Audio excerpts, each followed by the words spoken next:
Good morning Prabhu, good morning Deepak, good morning ji, good morning Neha, good morning Sandeep, good morning Pragya, good morning Pradeep, good morning Ankita ji. So very very warm welcome to all of you. Welcome to the platform. Good morning Himanshu, good morning Rahul.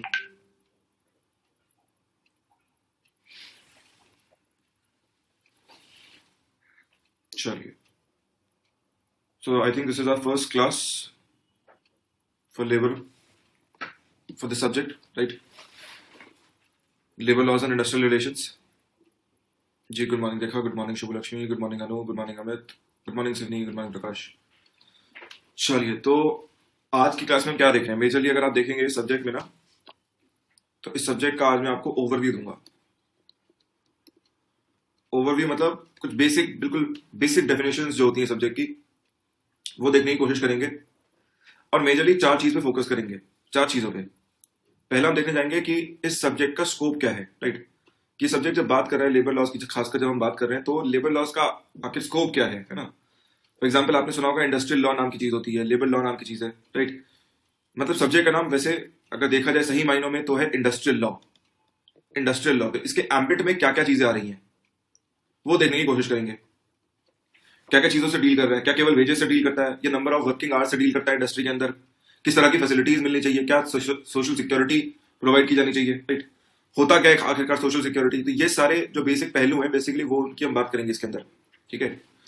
फिर हम कहीं ना कहीं देखने जाएंगे कि sir जब हम इंडस्ट्रियल लॉज लेके आ रहे हैं, श्रम कानून या लेबर लॉज लेके आ रहे हैं, तो इन्हें किस मकसद से बनाया जा रहा है ना? ऑब्वियसली अलग अलग टाइम पीरियड्स पे अलग अलग कानून बनाए गए, आपको पता ही है. गवर्नमेंट ऑफ इंडिया ने अलग अलग टाइम पर अलग अलग कानून पास किए. जैसे कि स्टार्टिंग अगर हम देखें तो फैक्ट्रीज एक्ट आया था 1883 में, फिर आया इंडियन फैक्ट्री एक्ट 1891 में, वहां से कानून स्टार्ट हो रहे हैं. फिर workers compensation act 1923, right? Royal commission on labour गया 1929 1931 में. तो अलग अलग टाइम पीरियड्स में जब लॉज आ रहे हैं तो ऑब्जेक्टिव्स क्या थे, right? At the end of the day कुछ तो ऑब्जेक्टिव रहा होगा. लेबर वेलफेयर अगर प्रोवाइड कर रहे हैं तो लेबर वेलफेयर में एग्जैक्टली आता क्या है, ठीक? भलाई करने जा रहे हैं लेबर की, वो तो बड़ा स्टेटमेंट हो गया, लेकिन एग्जैक्टली क्या करने जा रहे हैं उसके अंदर वो माइन्यूट डिटेल्स भी देखेंगे, ठीक है? तीसरा हम बात करेंगे आज हिस्ट्री को लेके. मतलब हिस्ट्री में मैं आपको यहाँ पे ना लिस्ट देने की कोशिश करूंगा लेबर लॉज की, कौन सा कानून कब आया, और खासकर यहाँ पर डेट्स को लेके कई बार विवाद हो जाता है. जैसे कि मैंने अभी भी कहा फैक्ट्रीज एक्ट 1883, नोट्स में देखने जाएंगे 1881 लिखा है, right?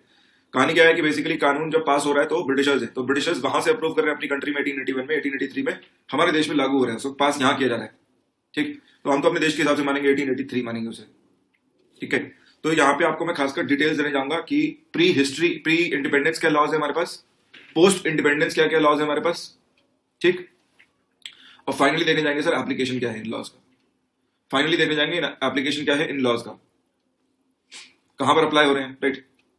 Organise sector, unorganise sector, ये सारी बातें आज हम करेंगे, ठीक है? तो अगर आप अलाउ करें, अगर आप सब लोग तैयार हैं, तो फिर हम स्टार्ट करते हैं अपने सब्जेक्ट से.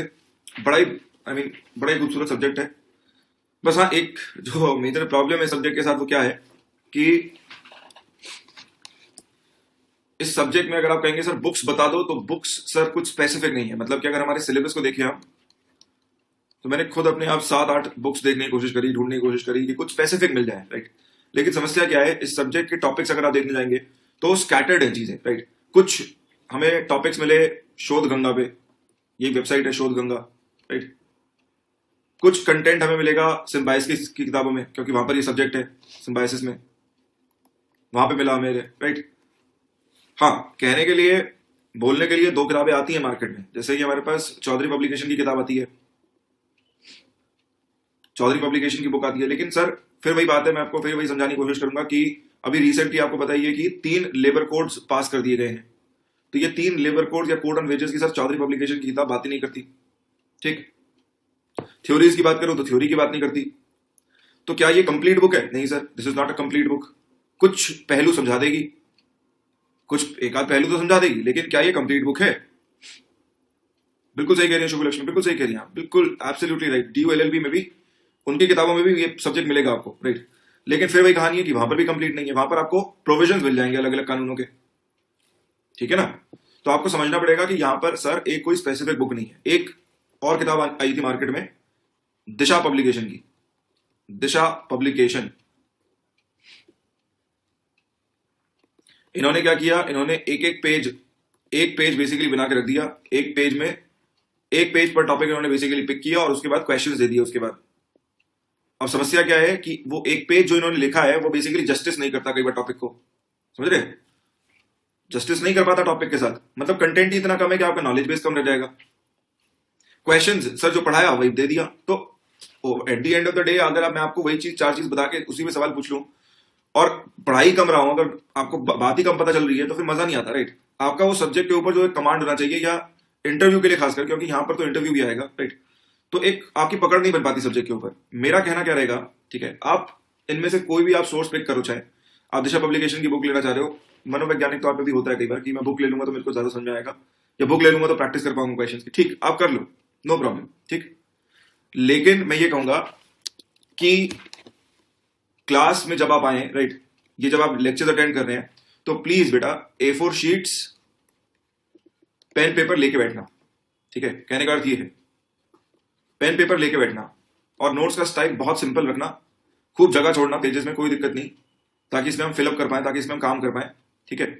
और बस इतने पेज में ही लिखना, इतने पेज में ही लिखना, इतनी जगह खाली छोड़ना, ठीक है। इससे होगा क्या कि अगर कोई रीसेंट डेवलपमेंट भी होता है, कुछ एक्स्ट्रा इन्फॉर्मेशन भी है, कहीं पर कोई कंट्रोवर्सी भी है ईयर को लेके, उसको यहीं पे नोट डाउन करके अपने नोट्स बना सकते हो कि अच्छा ये पॉइंट है जो मुझे याद रखना है, ये पॉइंट है, ये डेट है जहां पर रॉयल कमीशन आया था, ये मुझे मेंशन करना है, ठीक है। इससे इंटरव्यू के लिए मदद मिलेगी कि इंटरव्यू में फटाफट रिवाइज कर पाओगे। सबसे इंपॉर्टेंट बात सर, सबसे इंपॉर्टेंट बात, क्लास इस सब्जेक्ट में क्यों जरूरी है, मतलब इसी चीज के लिए आपने कोर्स लिया है, ठीक है, मैं मानता हूं कि आपने इसी चीज के लिए कोर्स लिया होगा कहीं ना कहीं। क्लास आपको बेसिकली पैटर्न देगा जो कि मिसिंग है हर जगह, ठीक है, कि सर y से पहले x पढ़ना है, ठीक है, इतनी बात समझ में आती है, b से पहले a पढ़ना है, तो ये सब सीक्वेंस है टॉपिक्स की, राइट। अच्छा बफर कर रहा है, ओके, एक मिनट जस्ट होल्ड ऑन। हाँ मैंने देख लिया बेटा, मैंने देख लिया बफर कर रहा है, just let me write this to the tech team, क्योंकि मेरे एंड से नहीं है प्रॉब्लम।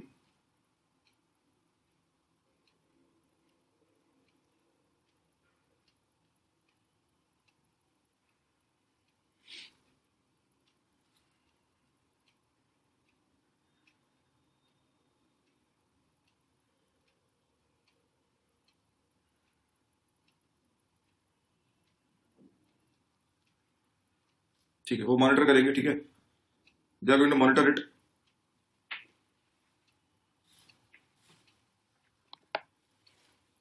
हाँ हम क्या बात कर रहे थे, हम कह रहे थे कि सर क्लास में आने से आपको क्या पता चलेगा, क्लास में आने से आपको टॉपिक्स का पैटर्न पता चलेगा, राइट। कि फॉर एग्जांपल मैंने थ्योरीज पढ़नी शुरू करी, तो थ्योरीज में किस प्रकार से लॉजिकली स्पीकिंग 5 चीजें 4 चीजें कैसे आगे जा रही हैं, 5 चीजें 4 चीजें कैसे आगे जा रही हैं, राइट, ये आपको यही क्लास में आके पता चल पाएगा, ठीक है। नहीं मनीष, ऐसा कोई नेसेसिटी नहीं है बेटा, there is absolutely no necessity as such to purchase a book, to refer to any book, कोई कंपल्शन नहीं है, कोई कंपल्शन नहीं है, ठीक। लेकिन एक बात याद रखना कि इस सब्जेक्ट से क्वेश्चंस इंटरव्यू में पूछे जाएंगे, please understand this, they will ask you 1 or 2 questions in interview regarding this subject.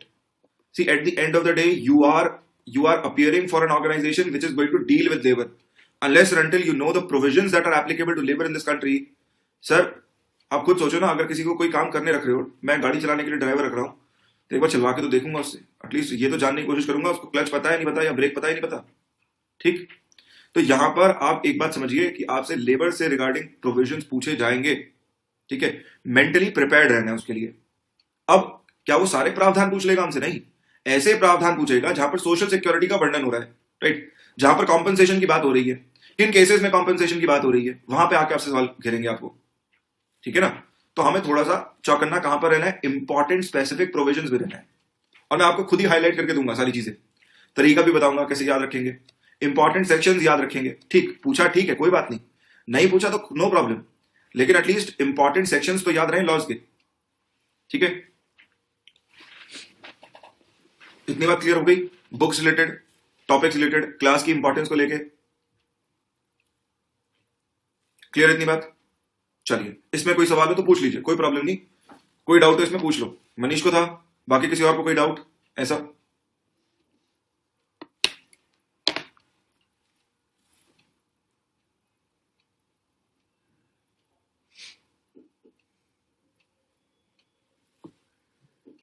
Yes Gaurav, this is first class.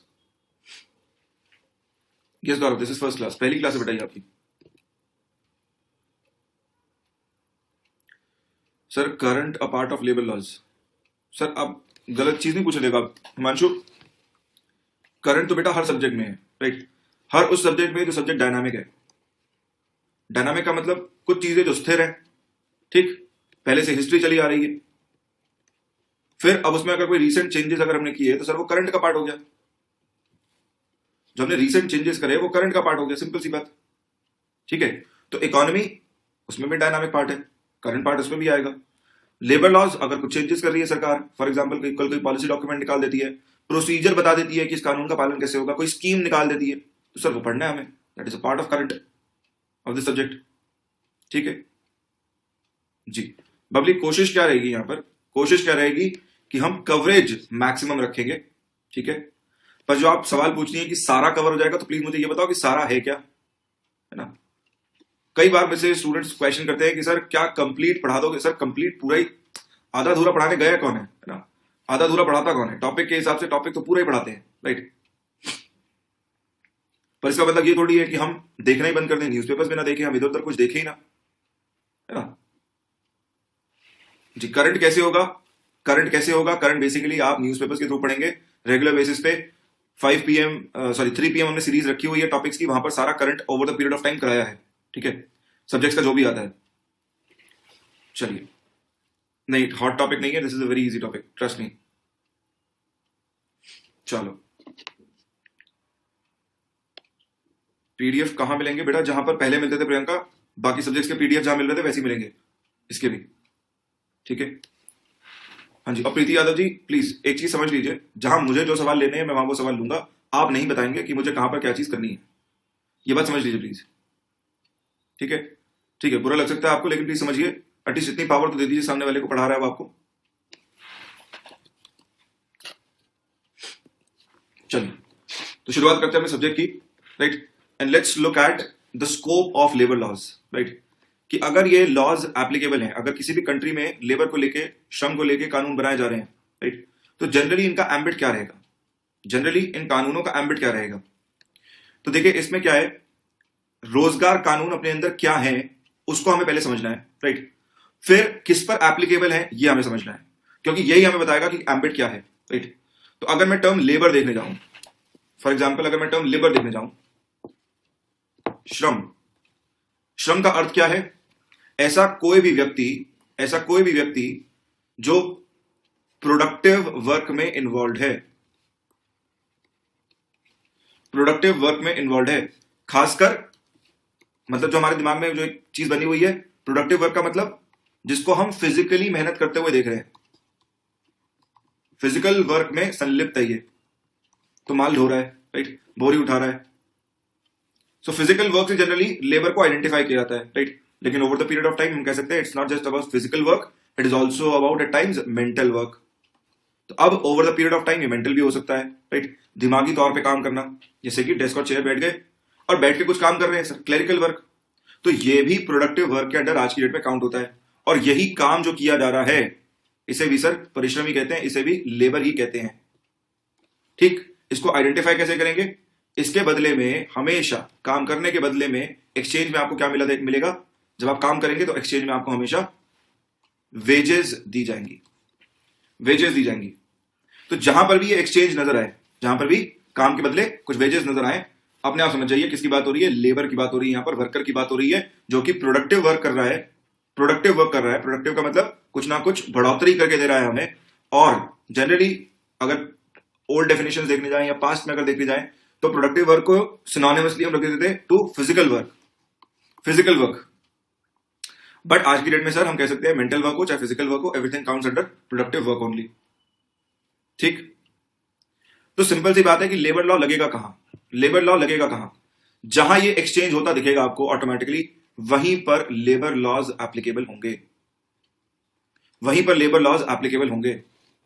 अब आपने कहा सर हमने लेबर को काम करते हुए देखा है, राइट, हमने परिश्रम करते हुए देखा है, वेजेस लेते हुए देखा है, तो हर जगह क्या लेबर लॉज एप्लीकेबल हो जाएंगे? नहीं सर, हर जगह नहीं होंगे। तो हम इसको दो पार्ट्स में डिवाइड कर सकते हैं, इसको हम दो पार्ट्स में डिवाइड कर सकते हैं। पहला तो ऑर्गेनाइज सेक्टर और दूसरा अनऑर्गेनाइज्ड सेक्टर। ध्यान से सुनिएगा मेरी बात, पहली कहानी क्या है, ऑर्गेनाइज सेक्टर, और दूसरा अनऑर्गेनाइज सेक्टर। ठीक,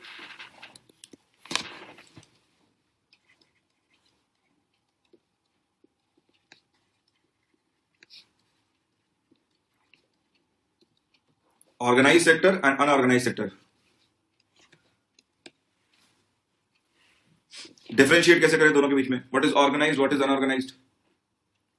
क्या ऑर्गेनाइज सेक्टर है, क्या अनऑर्गेनाइज सेक्टर है? तो सर ऑर्गेनाइज्ड वो सेक्टर है जो कि सरकार के द्वारा निर्धारित किया जाता है, सरकार की कंट्रोल में होता है। कैसे? मान लीजिए सेक्टर है, सेक्टर पे सरकार ने लाइसेंसिंग का प्रावधान लगा दिया। ठीक, लाइसेंस का मतलब ये आदमी अपने आप कागजात लेके आ रहा है, जो भी इंडस्ट्री खोल रहा है, फैक्ट्री लगा रहा है, अपने आप कागज लेके आ रहा है और सरकार से कह रहा है कि सर मेरा रजिस्ट्रेशन कर दो, मेरा पंजीकरण कर दो, ताकि मैं फैक्ट्री डाल सकूं, ताकि मैं इंडस्ट्री डाल सकूं। राइट, मतलब जो सेक्टर सरकार के पास रजिस्टर्ड होगा, जो भी सेक्टर, जो भी इंडस्ट्री सरकार के पास रजिस्टर्ड होगी, वो कहलाएगी organised sector industry. Organised sector industry. यहां पर क्या चीजें देखने को मिलेंगी ऑर्गेनाइज सेक्टर में? हमें क्या चीजें देखने को मिलेंगी ऑर्गेनाइज सेक्टर में? लेबर के पास या वर्कर के पास अश्योर्ड वर्क देखने को मिलेगा। He gets assured work. Assured work मतलब कि उसको भरपूर काम मिलेगा। राइट, एक अश्योरेंस है जो दी जा रही है मालिक के द्वारा, काम कराने वाले के द्वारा। राइट, एम्प्लॉयर कह दो उसे के द्वारा कि भाई हम आपको रख रहे हैं काम पे, हम इतना रुपया देंगे आपको महीने का और आपसे ये काम करवाएंगे। ठीक है, इतने घंटों के लिए काम करवाएंगे, इतना काम आपको महीने का करना है। राइट, तो यहां पर क्या है, अश्योर्ड वर्क है, साथ साथ एम्प्लॉयमेंट के टर्म्स फिक्स है। एम्प्लॉयमेंट टर्म्स, एम्प्लॉयमेंट की कंडीशंस फिक्स्ड हैं, ऑल्टर नहीं करती सर। कॉन्ट्रैक्ट में लिखा रहता है, कहीं पर लिखा रहेगा, है ना, स्टैम्प पेपर पे साइन होगा कि आपसे क्या काम लिया जा रहा है, किस चीज के लिए आपको रखा जा रहा है, क्या क्या आपके काम में आता है, मतलब क्या क्या आपके प्रोडक्टिव वर्क के एम्बिट में आता है। राइट, फॉर एग्जाम्पल अगर हमें पढ़ाने के लिए रखा तो इसका मतलब पढ़ाने का मतलब ये नहीं कि किसी को भी पढ़वा देंगे, 9, 10, 11, 12 को बोल देंगे कल को, नहीं। हमें यूपीएससी के लिए रखा तो हम यूपीएससी के ही क्राउड से डील कर रहे होंगे। ठीक, समझ में आई बात? तो यहां पर एम्प्लॉयमेंट के टर्म्स फिक्स्ड होंगे, राइट, रेगुलर होंगे, मतलब रेगुलर अपडेशन भी चलेगा। एम्प्लॉयमेंट रेगुलर नेचर का होगा, कॉन्ट्रैक्चुअल नहीं होगा, गिग टाइप नहीं होगा। ठीक है, गिग टाइप नहीं होगा। गिग मतलब 4 दिन के लिए बुलाया, काम कराया, चले जाओ, फिर 2 दिन के लिए बुलाया, काम कराया, पेमेंट किया, चले जाओ, नहीं, ऐसा नहीं होगा। राइट, सो गिग टाइप का वर्क नहीं होगा। It is not going to be a gig worker. कैसा होगा? फिक्स्ड नेचर का होगा, रेगुलर नेचर का होगा। सबसे बड़ी बात, इस पूरे सेक्टर पर सरकार रेगुलेट करेगी। मतलब चाहे तो सर कानून बना दे, चाहे तो अपनी पॉलिसी के थ्रू बता दे कि भैया देखिए हम इसको ऐसे रेगुलेट करना चाह रहे हैं, और it will be taxed bye the government, क्योंकि सरकार इसको आइडेंटिफाई कर रही है। सरकार इसे आइडेंटिफाई कर रही है। आइडेंटिफाई का मतलब एग्जाम्पल के तौर पे सरकार ने कहा ये है ऑटोमोबाइल सेक्टर। ऑटोमोबाइल जहां पर इंजन है, राइट, 4 पहिया, 2 पहिया, right, commercial vehicle, passenger vehicle, इन सबका निर्माण किया जा रहा है। तो इस सेक्टर में हम ये कुछ फीचर्स देख रहे हैं और उसके आधार पे हमने इसे अलग से डिफाइन कर दिया। यहां पे काम करने वाली लेबर दिन का 8 घंटे 9 घंटे काम करेगी। राइट, अलग अलग रख सकते हैं, कोई दिक्कत नहीं है। राइट, मैं बस एग्जांपल के तौर पे कह रहा हूं कि 8 घंटे काम करेगी। 8 घंटे काम करने के लिए कम से कम न्यूनतम इतने वेज दिए जाएंगे। ठीक, अब जब सरकार अपने आप पहले प्लेस पे आइडेंटिफाई कर ले रही है, कह रही है कि हाँ मैं जानती हूँ इस सेक्टर को, मैं पहचानती हूँ इस सेक्टर को, तो सर ऑटोमेटिकली हो गया ना कि यहां तो रेगुलेट चलता रहेगा over the period of time. और राइट, जहां पर ये सारी चीजें ना दिखें, जो भी तक हमने बताई, वही आपका अनऑर्गेनाइज कहलाता है। मतलब कि सर पहली चीज क्या बताई थी मैंने, ये रजिस्टर्ड था, ये नॉट रजिस्टर्ड होगा। It will be not registered with the government. पहली चीज, यहां पर एश्योर्ड वर्क मिल रहा था लेबर को, यहां पर एश्योर्ड वर्क नहीं मिलेगा लेबर को।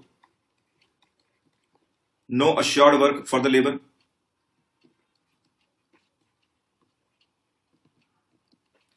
ठीक, तीसरी बात कहा था एम्प्लॉयमेंट के टर्म्स फिक्स्ड होंगे, रेगुलर होंगे। यहां पर एम्प्लॉयमेंट के टर्म्स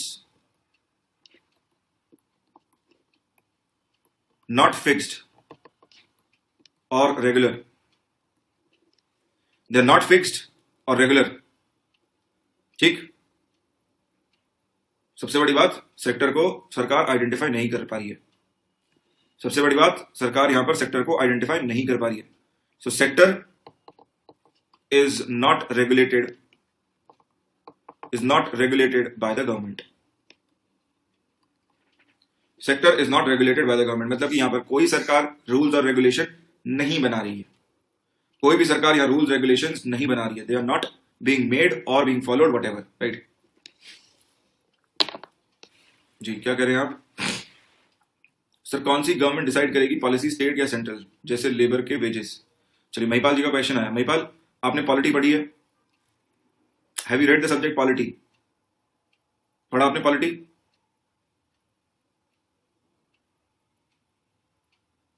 पॉलिटी पढ़ी है नहीं बेटा?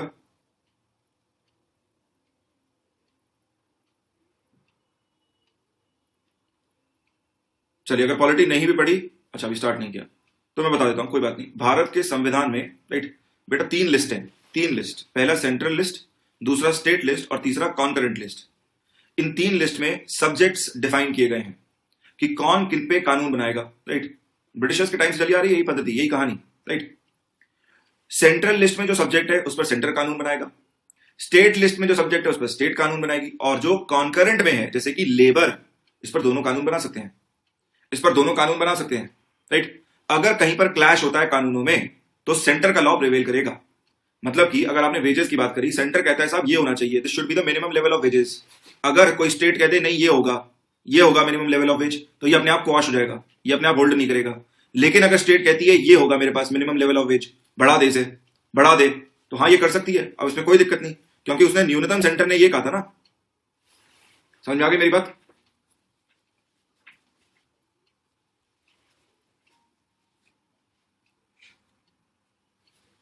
चलिए, सेकंड क्वेश्चन आया, do all public sectors come under और अनऑर्गेनाइज सेक्टर? प्राइवेट सेक्टर नहीं, ऐसा नहीं है, ऐसा नहीं है। पब्लिक प्राइवेट सेक्टर इकोनॉमिक्स के प्रिंसिपल्स पर आधारित है, ठीक जी। प्लीज ध्यान से सुनिए, मेहंदीकर महेश्वर, ध्यान से सुनिए सर। जो आप पब्लिक प्राइवेट की बात कर रहे हैं, that is entirely on the basis of economic rational, economic logic. यहां पर श्रम कानूनों का कोई लेना देना नहीं, राइट। हो सकता है कि कुछ प्राइवेट कंपनी, जैसे कि मैंने ऑटोमोबाइल कही, तो ऑटोमोबाइल सेक्टर पूरा का पूरा रेगुलेट किया जाता है सरकार के द्वारा, ठीक है। वहां पर अनऑर्गेनाइज की कहानी नहीं है। मनीष, वो बाद में आएगा, over the period of time आएगा, ठीक है। नए कानूनों के तहत आ रहा है ना, कॉन्ट्रैक्चुअल एम्प्लॉयमेंट आ रहे हैं वहां पे। मैं इसीलिए कह रहा हूं थोड़ा सा क्यूरियोसिटी, अभी थोड़ी सी शांत, ठीक है। अभी पहले मुझे इंट्रोड्यूस करने दो सब्जेक्ट, फिर ध्यान से आराम आराम से चलेंगे। जो डेफिनेशंस देना चाह रहा हूं, जैसे कि ऑर्गेनाइज्ड, अनऑर्गेनाइज्ड, कंफ्यूज रहते हैं आप कि किस चीजों पे आइडेंटिफाई करें, क्या क्या चीजें देखने जाए उस सेक्टर के लिए। बस ये सामने आपकी लिस्ट रखी है, इसके तहत देखने जाइए बस, ठीक है। चलो, अब फॉर्मल डेफिनेशन क्या है एम्प्लॉयमेंट लॉ की, श्रम कानून की, लेबर लॉ की फॉर्मल डेफिनेशन क्या है? कहता है एम्प्लॉयमेंट लॉ अपने आप में लॉज, मतलब कि वेजेस को निर्धारित करता हुआ, सोशल सिक्योरिटी को निर्धारित करता हुआ, सेफ्टी हेल्थ कंडीशंस को निर्धारित करता हुआ, ये आ जाएंगे सारे के सारे। So it is a body of laws, it is a body of laws. इसके अलावा भी और कुछ है sir? Yes sir, administrative rulings, administrative rulings.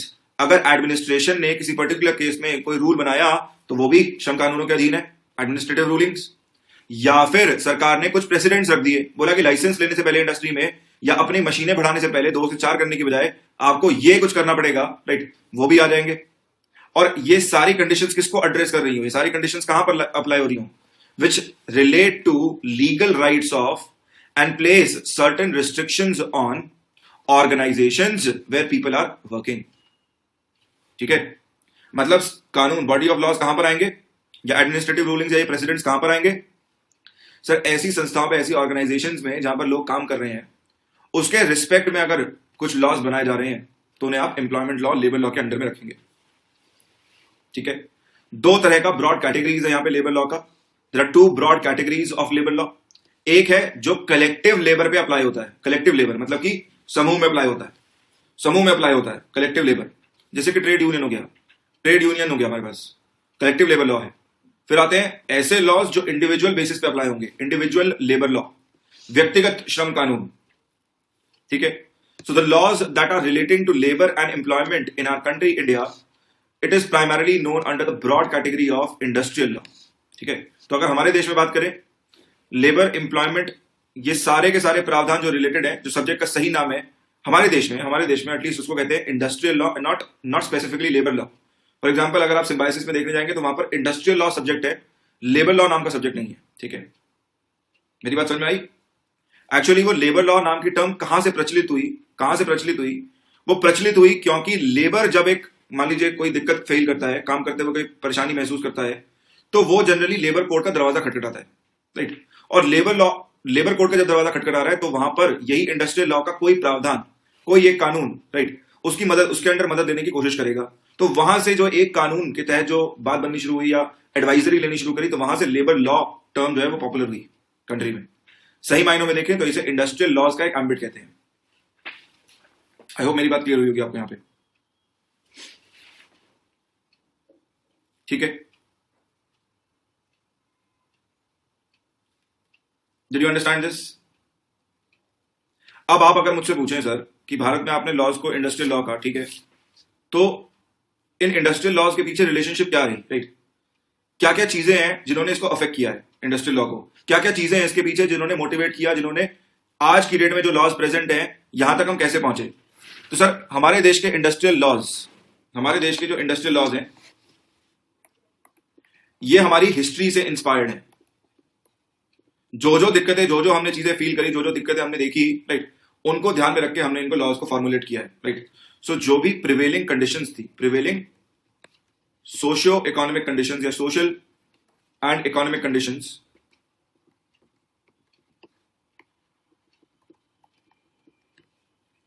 have been responsible for influencing labor legislations in our country. ध्यान से देखना मैं क्या टर्मिनोलॉजी यूज कर रहा हूं. अभी से पहले मैंने आपको बताया लेबर लेजिस्लेशन या लेबर लॉ कहां से पॉपुलर हुआ टर्म, ठीक है. तो मैं क्या कह रहा हूं कि जहां सरकार को दिखा कि भाई ये लेबर रिलेटेड एक मुद्दा बन रहा है, एक मेजर इशू बन रहा है, वहीं सरकार ने कानून बना दिया, right. So labour legislations in our country, जैसे कि फॉर एग्जांपल क्या क्या चीजों के ऊपर कानून बनाए गए, जैसे कि number of hours of work, इस पर कानून बनाया गया, ठीक. Number of hours of work के अंदर कितने वेजेस दिए जाएंगे उस पर कानून बनाया गया, जो वेजेस को रेगुलेट करेगा कि भाई न्यूनतम मजदूरी या मजदूरी इतने घंटे के लिए इस सेक्टर में कम से कम इतनी दी जाएगी, ठीक. फिर सोशल सिक्योरिटी क्या होती है सर? जब भी कोई लेबर अनएम्प्लॉयड की अवस्था में हो, अनएम्प्लॉयमेंट फेस कर रहा हो, ठीक, मतलब कि sir he is unable to work, he is unable to find work, or let's say he is facing some kind of accident, उसके साथ कुछ ऐसा हुआ है जिसके कारण, राइट, ना तो वो काम कर पा रहा है या काम मिल नहीं रहा है, राइट. तो ऐसे में इसका निर्वाह कैसे होगा, इसका गुजारा कैसे होगा, राइट. तो कुछ प्रावधान एप्लीकेबल होने चाहिए. फॉर एग्जाम्पल जब मैं काम कर रहा हूं, लेट्स से मैंने 10 साल 20 साल काम किया, अब मैं 60 का हो गया, 60 के बाद सर नहीं हो पा रहा मुझसे काम, नहीं पढ़ा पा रहा मैं, राइट. तो सरकार की जिम्मेदारी बनती है कि मेरे लिए कुछ प्रावधान बना के रखे कि मैं अपनी प्रोडक्टिव एज में कुछ कंट्रीब्यूट करता रहूं, ठीक है, अपने लिए सिक्योरिटी बिल्डअप कर लूं फंड के फॉर्म में, और जब मुझसे काम ना किया जाए तो मेरे गुजर बसर के लिए ये फंड में से कुछ थोड़ा थोड़ा करके महीने दर महीने विड्रॉ करता रहूं, जिससे कि मेरा गुजारा हो सके, ठीक. तो सोशल सिक्योरिटी हमेशा एक प्रोटेक्शन अम्ब्रेला की तरह से है, एक कवर की तरह से है. आपने कहा जब इसकी जरूरत पड़ेगी तब व्यक्ति इसका इस्तेमाल कर सकता है, ठीक है. पूरा का पूरा आप इसे अलग से पढ़ेंगे सोशल सिक्योरिटी को. इसके अलावा क्या देगा? इसके अलावा आ सकता है सर क्या क्या फैसिलिटीज मिलनी चाहिए लेबर को, फैसिलिटीज टू बी प्रोवाइडेड. भाई कुछ तो न्यूनतम कंडीशंस रखेंगे ना. मान लीजिए ऐसी इंडस्ट्री है जहां पर आग का काम हो रहा है, steel industry, right. Steel industry, आग का काम हो रहा है सर, बहुत ज्यादा फर्नेस होता है, ब्लास्ट फर्नेस, वहां पे टेम्परेचर बहुत हाई जा सकते हैं, ह्यूमिडिटी हो सकती है, तो ऐसे में एग्जॉस्ट फैंस लगे होने चाहिए. तो उस इंडस्ट्री के स्पेसिफिक आ जाएगा कि भैया यहां पर ये इस तरह की फैसिलिटीज होनी चाहिए, एग्जॉस्ट लगा हो, कोई वर्कर बेहोश हो जाए तो फर्स्ट एड, या उसके लिए हमारे पास इन्फर्मरी हो, या कोई बैठने की जगह हो, लेबर को हाथ पैर धोने के लिए जगह मिलनी चाहिए, वॉशरूम्स की फैसिलिटी होनी चाहिए। तो ये सब सारी चीजें भी, ये सारी चीजें भी लेबर लॉज के अंडर आ सकती हैं। ठीक है, आई होप अब आपको ये कहानी समझ में आ गई कि सर ये स्कैटर्ड क्यों है लेबर लॉज, अलग अलग साल में अलग अलग लॉ क्यों आ रहे हैं, अलग अलग कानून क्यों आ रहे हैं। सर इसलिए आ रहे हैं क्योंकि जैसे जैसे सरकार आइडेंटिफाई करती जाएगी पहलू, वैसे वैसे कानून बनाती चली जाएगी। ठीक,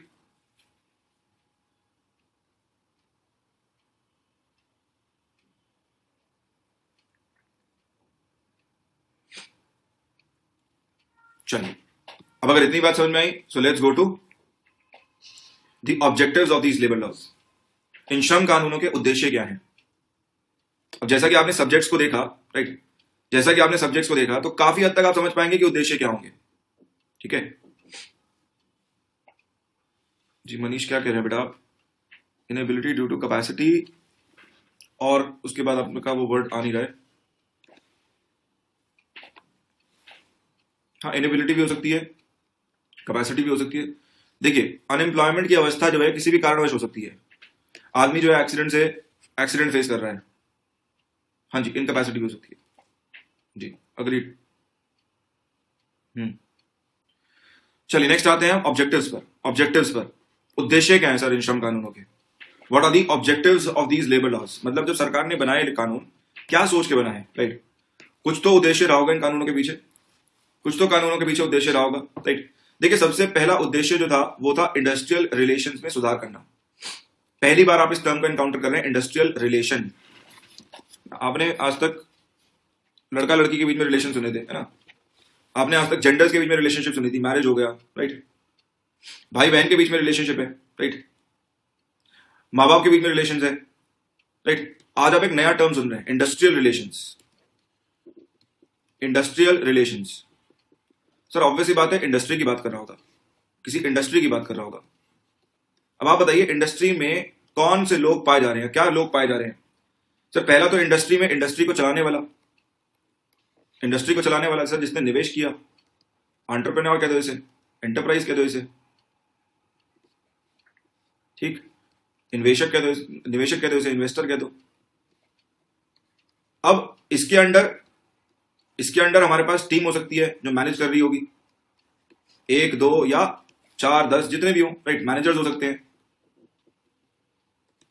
जो कि क्या कर रहे होंगे, अलग अलग डिपार्टमेंट्स की लेबर को हेड कर रहे होंगे, अलग अलग डिपार्टमेंट्स को देख रहे होंगे।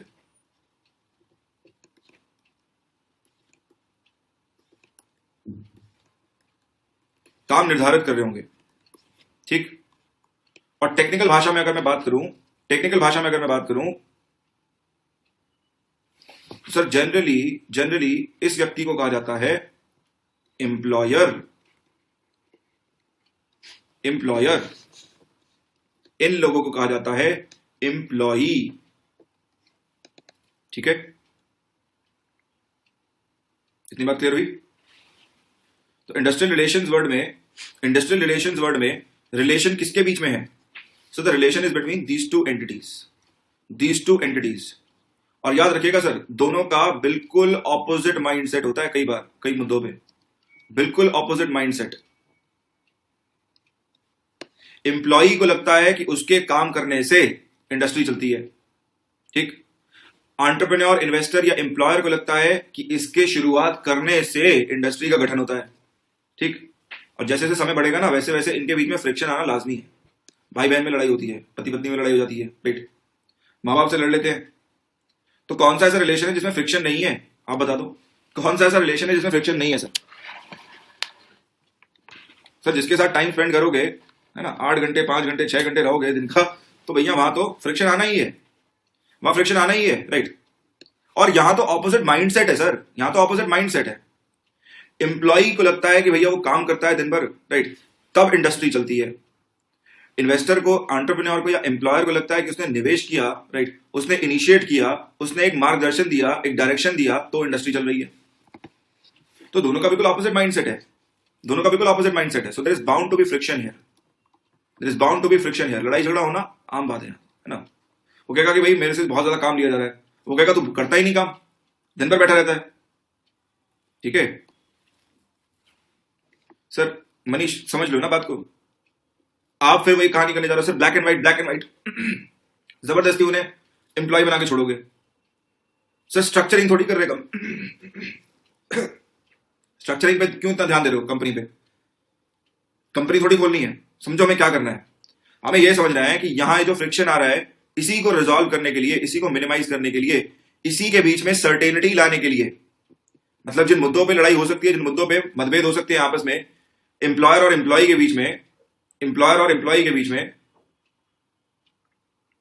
ठीक उसी सब्जेक्ट्स पे अगर मैं सर्टेनिटी दे दूं, ये कह रहा है कि भाई मुझसे बहुत ज्यादा देर के लिए काम कराया जा रहा है, तो ये जो ज्यादा देर है, अगर मैं इसको डिफाइन कर दूं कि दिन का 8 घंटा काम लिया जा सकता है, तो क्या इस मुद्दे पे बहस होगी? अब नहीं होगी। क्या यहां पे लड़ाई होगी? नहीं होगी। सो लेबर लॉज को बनाने का ऑब्जेक्टिव क्या है? क्लैरिटी इंपार्ट करना। ऐसे मुद्दे जो अपने आप में फ्रिक्शन का कारण बन सकते हैं, जो अपने आप फ्रिक्शन का कारण बन सकते हैं, लड़ाई का कारण बन सकते हैं, उन पर अगर क्लैरिटी इंपार्ट कर दे लॉ, वही उसका ऑब्जेक्टिव है। सिंपल। अरे यार, आप लोग क्या करोगे बेटा? डिपार्टमेंट का कॉर्पोरेट लॉ पढ़ रहे, कंपनी का फॉर्मेशन सीख रहे? नहीं, आप भूल जाते हो कि हम सब्जेक्ट पढ़ क्या रहे हैं, हमारे लिए जरूरी क्या है। हमारे लिए जरूरी यह है कि इंडस्ट्रियल रिलेशंस टर्म क्या है, क्यों क्यों हम इंडस्ट्रियल रिलेशंस की बात कर रहे हैं यहां पे, और कैसे रिलेट कर रहे हैं इसको लॉ से। ठीक है, वो जरूरी है हमारे लिए समझना। स्ट्रक्चर छोड़ दो, क्योंकि स्ट्रक्चर में तो आपके पास मैनेजर्स कहीं पर कहेगा एम्प्लॉई है, कहीं पर कहेगा ये भी एम्प्लॉयर का ही हिस्सा है। ठीक है, मैनेजर्स की सैलरी के आधारित पे निर्धारित कर देगा। तो सर उस सब चीजों में जाएं क्यों? अभी पहले समझ तो लें। ठीक है, चलो। सो सबसे पहला ये आता है लेबर लॉज का उद्देश्य to improve industrial relations, which means relations between employer and employee and employer. ठीक। दूसरा आता है कि इंडस्ट्रियल डिस्प्यूट जो है, जो विवाद है, वो कम से कम हो, मिनिमाइज हो। तो क्लैरिटी देने की कोशिश करेगा। ऐसे मुद्दे जिन पर विवाद हो सकता है उन पर बता देगा पहले ही। अच्छा लॉ यही करेगा, पहले ही समझ लेगा कि इस पर विवाद हो सकता है आने वाले समय में, पहले ही बता देगा कि इसके लिए ये करना चाहिए। तीसरा, प्रोटेक्टिंग वर्कर्स फ्रॉम एक्सप्लॉयटेशन, श्रमिकों के शोषण होने से रोकेगा। ठीक है, तो शोषण, ओवरवर्क, इनके बीच में डिफरेंस क्लियर कर देगा। कहेगा अगर आप ओवरवर्क करा रहे हो, किसी से ओवर टाइम करा रहे हो 2 घंटे 3 घंटे, ठीक है, लेकिन उससे आपने 16 घंटे 18 घंटे 20 घंटे उसको बिठा दिया, तो ये तो साफ एक्सप्लॉयटेशन है। काम करा के उसे वेजेस ना दिए टाइम से, एक्सप्लॉयटेशन है, right. So it will protect the workers from exploitation. The labour laws will also help the workers in getting fair wages, उचित मजदूरी दिलाने का भी काम करेगा ये समय समय पर। Then minimise labour unrest within the country, अलग अलग सेक्टर्स में श्रम अशांति हो सकती है, राइट। देखा ना अभी रिसेंटली हमने कंपनी एप्पल के लिए जो है मैन्युफैक्चर करती थी, राइट, कंपोनेंट्स मैन्युफैक्चर करती थी कर्नाटका में, वहां पर लेबर अनरेस्ट हो गया। लेबर से जिन कंडीशंस में काम कराया जा रहा था, लेबर ने रिवोल्ट कर दिया, राइट, कंपनी को नुकसान पहुंचाया। तो ऐसी सिचुएशन क्यों आने देनी सर? ऐसी सिचुएशन आने ही क्यों देनी? पहले ही हमें क्लैरिटी इंपार्ट कर देनी चाहिए कानूनों को, right. Reduce the number of conflicts in strikes, because strikes sir, समझिए आप, राइट, स्ट्राइक्स कभी भी इंडस्ट्री के लिए अच्छा नहीं है। It is never good for an industry. Strikes हमेशा प्रोडक्टिविटी को मिनिमाइज करेगा, नीचे लेके आएगा। और साफ सीधी बात है, इंडस्ट्री अगर ऑपरेट नहीं करेगी तो प्रॉफिट जनरेट नहीं करेगी, और अपने आप जितने लोग उस इंडस्ट्री में इन्वॉल्व हैं उन सबके लिए एक प्रश्न चिन्ह लगा देगी। ठीक है, कि कैसे सर्वाइव करेंगे, कैसे इनको वेजेस मिलेंगी। नेक्स्ट कहता है ensuring job security for workers, नौकरी की सुरक्षा सुनिश्चित करना, नौकरी की सुरक्षा सुनिश्चित करना लेबर के लिए। ऐसा नहीं कि उसको डेली बेसिस पे ताने दिए जा रहे हैं, कभी भी निकाल दिया, कभी भी रख लिया, राइट। जॉब सिक्योरिटी होनी चाहिए वर्कर्स के लिए। Promoting healthy working conditions for the labour. Then providing compensation, मुआवजा देना। कब? जब एक्सीडेंट्स हो जाएं, ठीक है। आई होप ये कहानी क्लियर हुई। So what are the objectives? अगर कोई हमसे पूछ ले उद्देश्य क्या है, तो मैं बहुत सिंपली डिफाइन कर सकता हूं कि इंडस्ट्रियल रिलेशंस, ये जो टर्म हमने सबसे पहले पढ़ी इंडस्ट्रियल रिलेशंस, ये एक स्मूथ मैनर में चलता रहे, एम्प्लॉय एम्प्लॉयर के बीच में उस सेक्टर में मतभेद ना हो, और जिन चीजों पे डिफरेंसेस क्रिएट हो सकते हैं, जहां पर विवाद हो सकता है, उन मुद्दों को पहले ही बता दे कि देखिए जब वर्कर आ रहा है सुबह सुबह, तो आप स्टैंडिंग ऑर्डर्स एक्ट के तहत वहां पर स्टैंडिंग ऑर्डर्स निर्धारित कर देंगे। आप बता देंगे कि कौन सा वर्कर कहां पर काम कर रहा है, कितने बजे ब्रेक मिलेगा, कितने बजे आपके लिए ये सुविधा है, या ये उसको कितनी वेजेस मिलेंगी, वो सब पहले ही लिख दिया आपने, राइट। तो जैसे ही आपने ये सारी चीजें लिख दी, ऑटोमेटिकली डिस्प्यूट होने के चांसेस कम हो जाते हैं। डिस्प्यूट होने के चांसेस अपने आप कम हो जाएंगे। ठीक है, आई होप मेरी बात क्लियर हुई। बीच का रास्ता नेगोशिएशन में आएगा अनुजी, है ना, वहां पर आएगा वो, कंसिलिएशन प्रोसेस में आएगा वो, कि जब डिस्प्यूट हो गया तब क्या होगा सर। ये तो मुद्दा बनने ही नहीं दे रहा ना, ये तो चाह रहा है कि ऐसी सिचुएशन अराइज ही ना हो, दोनों के पास क्लैरिटी हो। ठीक है, दोनों के पास क्लैरिटी हो। नेक्स्ट आते हैं हम श्रम कानूनों की हिस्ट्री पे। श्रम कानूनों की हिस्ट्री पे, अब जब हिस्ट्री की बात कर रहे हैं तो स्पेसिफिकली अपने देश की बात कर रहे हैं, केवल अपने देश की, ध्यान रखिएगा। तो हमारे देश में हमने इसको दो पार्ट में डिवाइड किया, लेबर लॉज की हिस्ट्री को।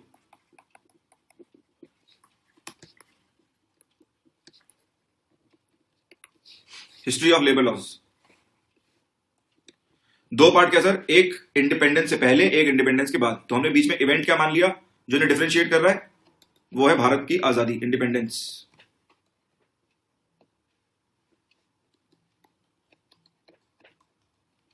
ठीक है जी, तो इधर आ गया pre independent laws, pre independence laws, ऐसे कानून जो ब्रिटिशर्स के टाइम पर पास किए गए। ठीक, दूसरे आ जाते हैं post independence laws, post independence laws. ठीक है, डिटेल में नहीं देख रहे हैं। ठीक है, कुछ कानून है यहां पर जिनको मैं डिटेल में पढ़ाने वाला हूं आज, बस और बस आपको हर कानून के बारे में एक एक लाइन में कि उस कानून में क्या चीज इंपॉर्टेंट है, क्या चीज हमें दिमाग में रखनी है, राइट, किस मुद्दे पर वो कानून बात कर रहा होगा, किस सब्जेक्ट पे बात कर रहा होगा, बस वो देखने जाएंगे, बस दैट्स इट। साल इंपॉर्टेंट, नाम इंपॉर्टेंट, सब्जेक्ट इंपॉर्टेंट, तीन चीजें, उसके अलावा चौथी चीज ढूंढना भी मत। ठीक है, क्योंकि हमने ये कानून से डिटेल में पढ़ना ही है आने वाली क्लासेस में। सो प्री इंडिपेंडेंस लॉज में सबसे पहले हमारे पास आता है Indian factories act of 1883। Indian factories act of 1883, इसी कानून को सर हम फैक्ट्रीज एक्ट भी कह देते हैं, factories act of 1883, factories act of 1883। Second आता है हमारे पास इंडियन फैक्ट्री एक्ट, इसी कानून में कुछ चेंजेस किए गए, नया कानून लाया गया 1891, इंडियन फैक्ट्री एक्ट 1891। तीसरा वर्कमेन्स कॉम्पनसेशन एक्ट, कर्मकार मुआवजा अधिनियम 1923, वर्कमेन्स कॉम्पनसेशन एक्ट 1923। ठीक, नेक्स्ट आता है ट्रेड यूनियंस एक्ट, व्यापार संघ अधिनियम 1926। अच्छा, जिस कानून के आगे आपको स्टार लगा नजर आ रहा है उसको हम अलग से पढ़ेंगे, राइट। जैसे कि वर्कमेन्स कॉम्पनसेशन एक्ट है, तो ये देश में पहला ऐसा एक्ट है जो अपने आप में कॉम्पनसेशन की बात करता है, मुआवजे की बात करता है, राइट। तो डेफिनेटली इंपॉर्टेंट है। यहीं से मुआवजे की कहानी शुरू होगी इंडस्ट्री में, कि अगर कभी एक्सीडेंट हो गया तो वर्कर को कहां पर कितना मुआवजा दिया जाएगा। ठीक है ना, तो सेपरेट हमारे पास यूनिट है जिसमें हम स्टडी करेंगे इसे। Then we have trade unions act, व्यापार संघ अधिनियम, ट्रेड यूनियंस बनाने की आजादी, right. Then trade dispute act, व्यापार विवाद अधिनियम 1929 में, और फिर इसका अमेंडमेंट किया गया 1938 में। क्यों किया गया? क्योंकि रॉयल कमीशन ऑन लेबर आया था, रॉयल कमीशन ऑन लेबर आया था 1929 से लेकर 1931 के बीच में, right. Then payment of wages act, मजदूरी का भुगतान अधिनियम 1936। पेमेंट ऑफ वेजेस एक्ट, ये बेसिकली आपका कोड ऑन वेजेस के ग्रेट ग्रैंडफादर है ये, payment of wages act. Wages को आधारित करने वाला सबसे पहला कानून है ये, मजदूरी को आधारित करने के लिए, ठीक है, उसे विनियमित करने के लिए सबसे पहला कानून है सर ये। और फाइनली हमारे पास है industrial employment standing orders act, औद्योगिक रोजगार अधिनियम 1946, 1946।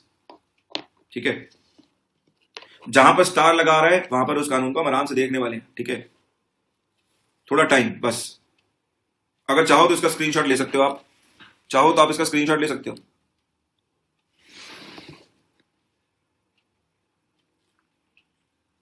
अपने पास लिस्ट रखने के लिए you can take a screenshot of this.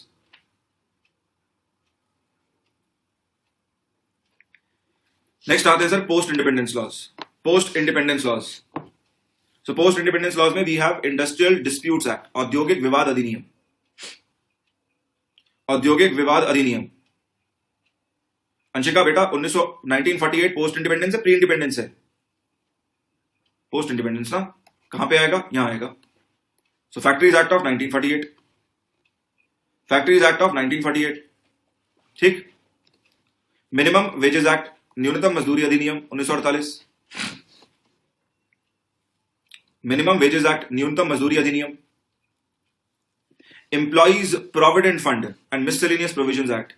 Sir सबसे पहला कानून जिसने प्रोविडेंट फंड की बात करी देश में, एम्प्लॉइज के प्रोविडेंट फंड की बात करी, ठीक है, कि भविष्य में अगर निधि आज संचय करते रहे, राइट, उनके लिए आज अगर कुछ हम अलग से जोड़ते रहेंगे और एम्प्लॉयर की रिस्पॉन्सिबिलिटी लगा दी कि कुछ आप पैसा डिडक्ट करके इसके नाम से जमा करते रहो प्रोविडेंट फंड अकाउंट में, तो आने वाले समय में इसको किसी और के आगे हाथ फैलाने की जरूरत ही नहीं पड़ेगी, राइट। इसके पास जब ये रिटायर होगा या कोई आकस्मिक अगर कोई एक्सीडेंट हो जाता है तो इसके पास पहले से पैसा होगा जिसे यूटिलाइज कर सकता है, right. So employee provident fund and miscellaneous provisions act. और आपका मैटरनिटी बेनिफिट एक्ट 1961, 2017 में इसमें चेंजेस भी किए गए, इसमें थोड़े चेंजेस भी लाए गए, ठीक। फिर payment of bonus act, bonus का भुगतान अधिनियम 1965, payment of bonus act 1965। Then we have contract labour act, contractual labour को रेगुलेट करना, विनियमित करना और फोर्स्ड लेबर को प्रोहिबिट करना, ठीक है, फोर्स्ड लेबर को प्रोहिबिट कर देना। फोर्स्ड लेबर समझते हैं आप? बेगारी की प्रथा थी ना देश में, क्या करते थे, जमीन ले ली, जमीन के बदले पैसा दे दिया और ब्याज की दर इतनी कर दी कि आप कभी चुका ही ना पाए और आपको कह दिया कि भाई अपने लड़के को भेज देना काम करने, ठीक है। तो वो लड़का जो काम कर रहा है वो बेसिकली बिना किसी वेजेस के काम कर रहा है, बिना किसी वेजेस के। सो ऐसी प्रथा जहां पर वेजेस की कहानी नहीं हो रही लेकिन बस लेबर प्रोवाइड हो रहा है, राइट। तो ऐसे लेबर को एबॉलिश करना था कंट्री में, we have to finish such practices. ये बात करता है सर उसकी regulation and abolition act, contract labour. Next आता है payment of gratuity act, gratuity का भुगतान अधिनियम 1972। ग्रेचुटी क्या होती है? What is gratuity? What is gratuity sir? Gratuity is basically thank you, right. For example हमने किसी से काम लिया, इंडस्ट्री में रखा, उससे 10 साल 15 साल 20 साल काम कराया उसने, and he has been a loyal worker to us, एक बहुत ही लॉयल वर्कर के रूप में उसने काम किया है, इंडस्ट्री में अपना महत्वपूर्ण योगदान दिया है, ठीक। तो जब वो जा रहा है तो उसे थैंक यू देंगे, है ना, उसे थैंक यू बोलेंगे। Thank you basically payment terms में करते हैं, रुपयों के टर्म्स में जो दिया जाता है, राइट, थैंक यू, वो बेसिकली ग्रेचुटी कहलाता है। अब ये आपके बाकी सारे प्रावधानों से अलग है, बची हुई सैलरी से अलग है, राइट, प्रोविडेंट फंड या बाकी कुछ भी उस सबसे अलग है। तो एक बड़ा अमाउंट दिया जाता है, राइट, उसका भी कारण है, समझिए आप ध्यान से। बड़ा अमाउंट दिया जाता है, क्यों दिया जाता है? क्योंकि जनरली मान लीजिए अगर किसी ने 10 साल काम किया है, 10 साल के बाद अगर वो जाएगा तो किसी और इंडस्ट्री में जाएगा या किसी और कंपनी में जाएगा, तो हो सकता है कि कुछ टाइम पीरियड हो इस कंपनी को छोड़ने के बाद दूसरी कंपनी को ज्वाइन करने के बीच में, तो बीच में कैसे सर्वाइव करेगा? तो इन्हें कुछ एक लमसम अमाउंट दे दिया जाता है, कुछ लमसम अमाउंट दे दिया जाता है कि हमारी तरफ से आपको धन्यवाद है, थैंक यू भैया, ठीक है। इसको कहा जाता है ग्रेचुटी, ठीक है। नेक्स्ट आता है इक्वल रेन्यूमरेशन एक्ट, समान पारिश्रमिक अधिनियम 1976, 1976। फिर आता है हमारे पास child labour prohibition and regulation act, बाल श्रम निषेध और विनियमन अधिनियम 1986, 1986।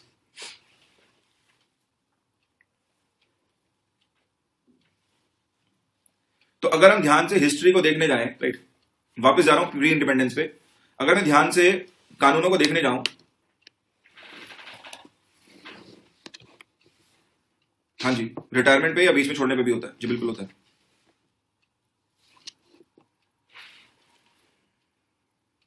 कॉन्ट्रैक्ट लेबर आया था बेटा, कॉन्ट्रैक्ट लेबर वाज इन 1970, अभी आ रहे हैं, उस पर भी आएंगे, थोड़ा डिटेल में जरा बोलने देंगे, टाइम दे देंगे तो प्लीज मैं बोल लूंगा थोड़ी देर, ठीक है। तो अगर हम हिस्ट्री देखने जाएं कानूनों की, एक बात तो बहुत क्लियर है हमें कि हमारे यहां लेबर लॉज या इंडस्ट्रियल लॉज की कहानी शुरू होती ही है ब्रिटिशर से, ब्रिटिश टाइम पीरियड से, right. And it is not a free India और independent Indias, right, aspect that we started doing this, we started formulating laws after independence only। ऐसा नहीं है कि हमने आजादी के बाद ही श्रम कानून बनाने शुरू किए और अलग अलग एस्पेक्ट्स को निर्धारित करना शुरू किया। ये तो ब्रिटिश कोलोनियलिज्म का एक हिस्सा है, राइट, वहां से चली आ रही प्रथा है। और अगर आप पूछें सर कि ब्रिटिशर्स ने कानून क्यों बनाए, इन्हें क्या पड़ी थी, राइट, तो समझिए कि ब्रिटिशर्स हमेशा अपने इंटरेस्ट में काम करते थे, अपने फायदे के लिए काम करते थे। तो मेजरली जब ये कानून लेके आ रहे हैं, लॉज फॉर्मुलेटेड बाय ब्रिटिश, जिन कानूनों को ब्रिटिशर्स एस्टैब्लिश कर रहे हैं, वो कहीं ना कहीं ब्रिटिशर्स के इंटरेस्ट को सर्व कर रहा होगा, ब्रिटिशर्स के इंटरेस्ट, सर्व हो रहे होंगे यहां पर, and it is not majorly to benefit the poor labour. ठीक है, इतने तो अच्छे थे ही नहीं ना सर, तो पता ही है हमें कहानी।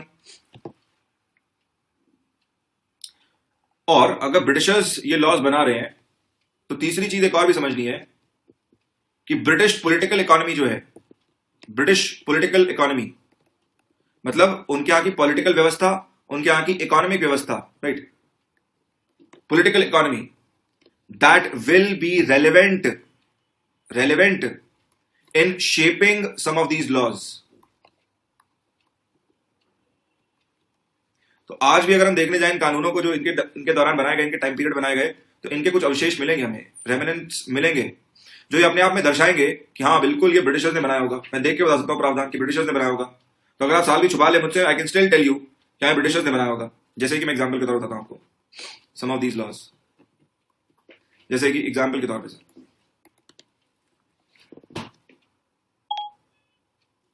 पर अभी हमने बात करी फैक्ट्रीज एक्ट की। अब चाहे ये 1883 का लॉ हो, राइट, चाहे वो 1891 वाला लॉ हो, तो आप एक चीज देखेंगे कि इसका इंट्रोडक्शन 1881 में ब्रिटेन में किया गया, फैक्ट्रीज एक्ट। तो ब्रिटिशर्स ने कहा कि भाई इंडिया में भी कर देना चाहिए, 1883 में यहां पर भी लागू कर दिया, राइट। और इस एक्ट के तहत आप देखने जाएंगे तो आपको मिलेगा कि 8 घंटे का वर्क निर्धारित कर दिया, 8 आवर्स अ डे वर्क निर्धारित कर दिया।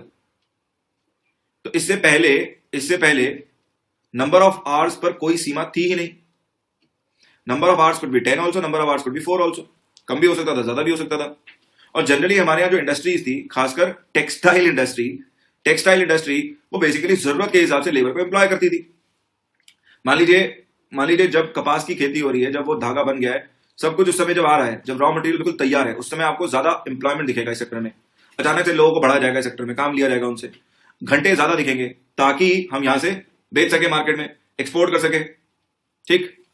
और ब्रिटिशर्स ने यही चीज को रियलाइज किया कि भैया हमने भी तो फैक्ट्रीज खोली हैं, we have also open factories in Manchester, Lancashire, हमने भी अपनी फैक्ट्रीज खोली है। लेकिन समस्या क्या है कि भारत का बना हुआ कपड़ा, राइट, पूरी दुनिया भर में प्रसिद्ध है भाई, पूरी दुनिया भर में प्रसिद्ध है।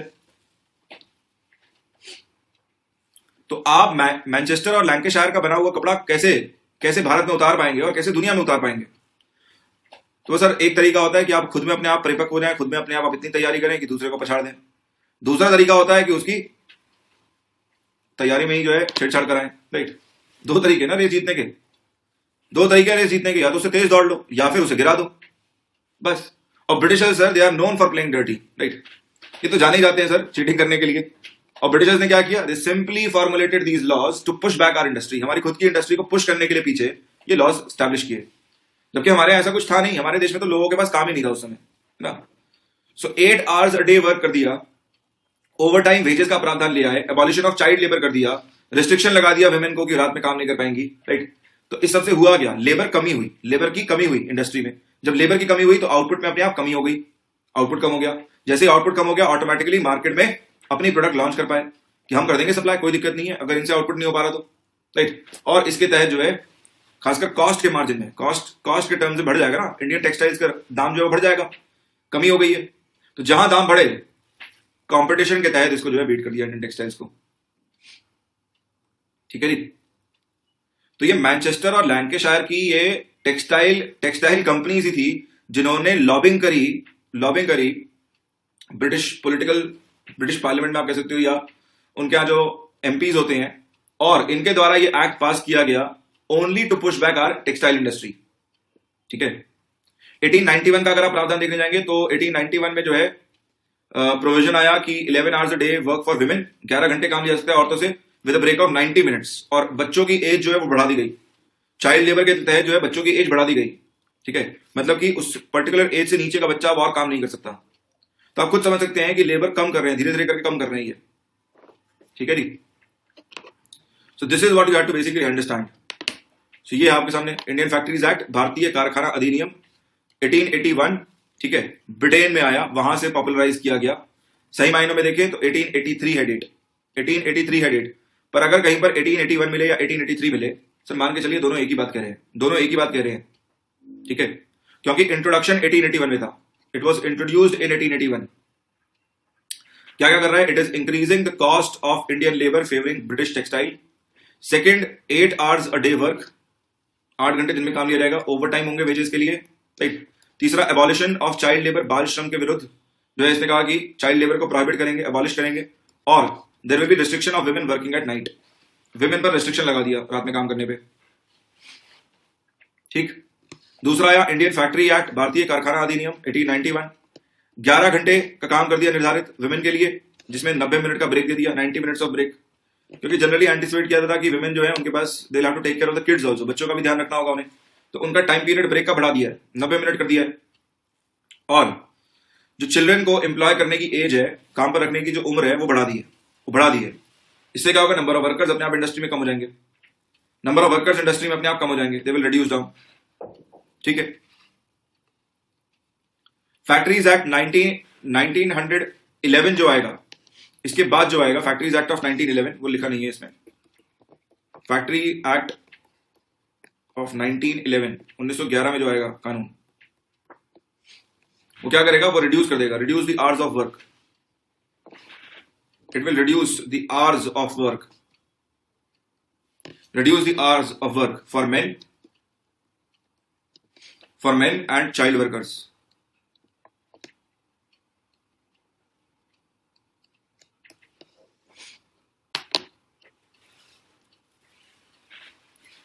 सर इंडियन फैक्ट्रीज एक्ट है, इंडियन फैक्ट्रीज एक्ट इंडिया पे एप्लीकेबल होगा, ठीक है। इंडियन फैक्ट्रीज एक्ट बेटा इंडिया की फैक्ट्री पे एप्लीकेबल होगा, ब्रिटेन की फैक्ट्री पे क्यों एप्लीकेबल जाएगा? नेक्स्ट आता है हमारे पास workmen's compensation act 1923। Now this is one of the many social security laws that are present in our country. One of the many social security laws which are present in our country.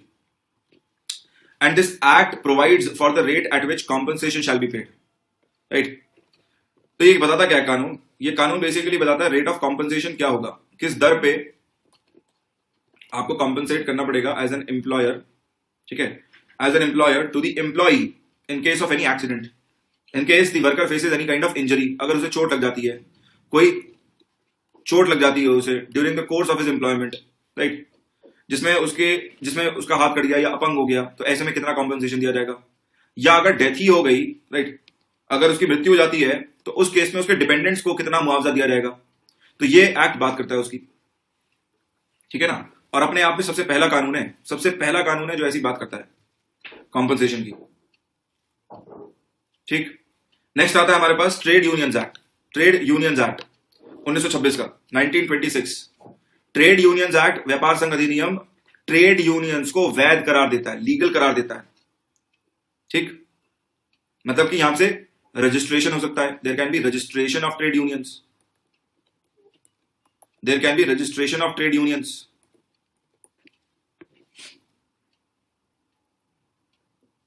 साथ साथ different aspects जो होंगे, aspects regulating trade unions, वो भी बात कर सकता है ये।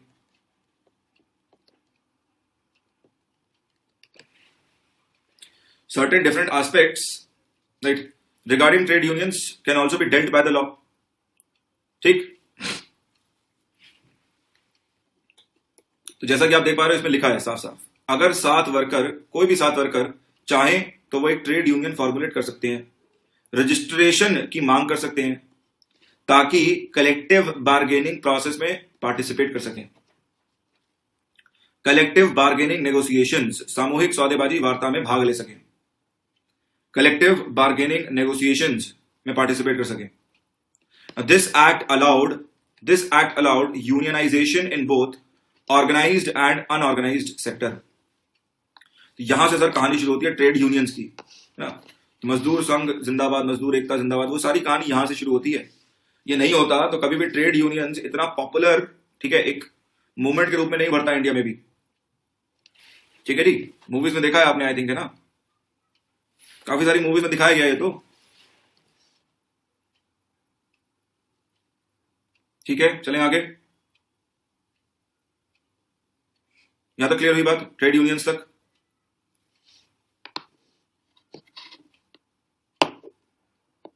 ये सुनो,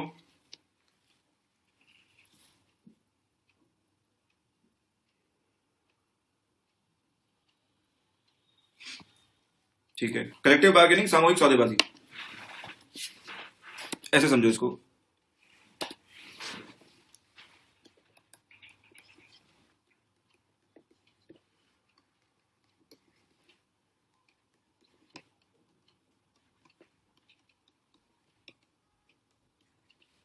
देखिए, एम्प्लॉयर हमेशा क्या कोशिश करता है?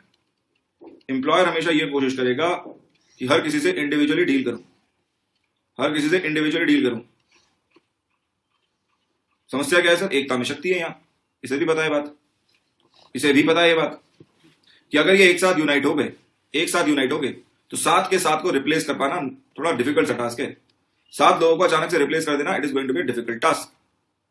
लेकिन अगर एक कोई बगावत कर भी देगा, ठीक है, एक अगर कोई बगावत कर भी देगा, एक कह भी देगा कि नहीं भाई ये तो गलत है, ये कम है, ये है, वो है, तो ये उसे रिप्लेस करने की पावर रखता है, रिप्लेस कर सकता है उसे। एम्प्लॉयर जो है उसकी बात सुन के सहमत होके उसको ठंडा कर सकता है, बाकी सबके लिए वही रहने दे कंडीशंस ऑफ वर्क।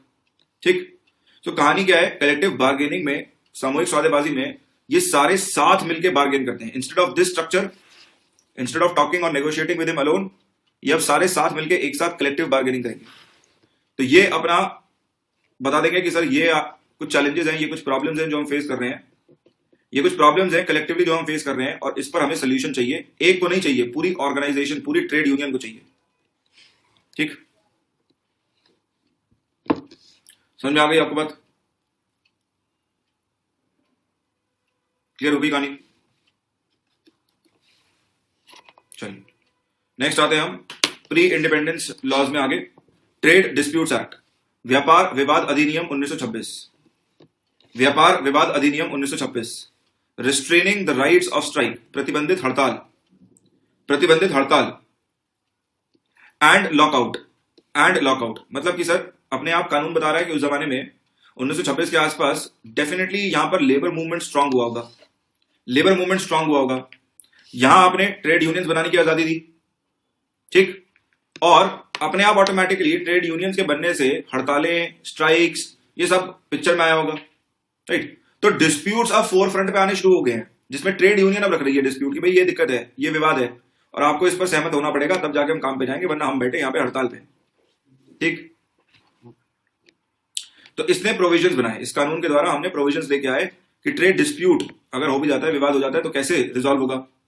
समस्या क्या है इस कानून की कि इसके अंदर कोई मशीनरी नहीं है, कोई मशीनरी नहीं है। There is absolutely no machinery who will take care of resolving disputes, है ना। मतलब कोई तो अपॉइंट करो, कोई तो इंटरमीडिएरी रखो, कोई तो ऑफिसर रखो जिसके ऊपर पावर दी जाए या जिसको रिस्पॉन्सिबिलिटी दी जाए कि आप रिजॉल्व कराएंगे इनके बीच का डिस्प्यूट। ठीक बात ना। तो इस एक्ट के अंदर कोई मशीनरी थी ही नहीं, there was no officer as such या no authority to resolve disputes,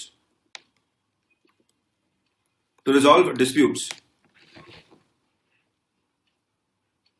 ठीक,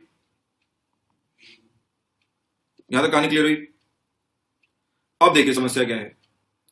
जैसे ही ये बात क्लियर हो गई कि अथॉरिटी है ही नहीं, अथॉरिटी है ही नहीं, राइट, तो यहां पर एक royal commission on labour, right, H विटली जिसके चेयरमैन है, राइट, वो ब्रिटिशर्स के द्वारा स्टैब्लिश किया गया। यहां से हम यहां जा रहे हैं पहले, फिर इस पे आएंगे अमेंडमेंट पे। ध्यान से सुन लो पहले, ध्यान से सुन लो पहले। Royal commission on labour, royal commission on labour, ठीक है, जिसके हेड थे H विटली, H विटली, he was the chairman of this.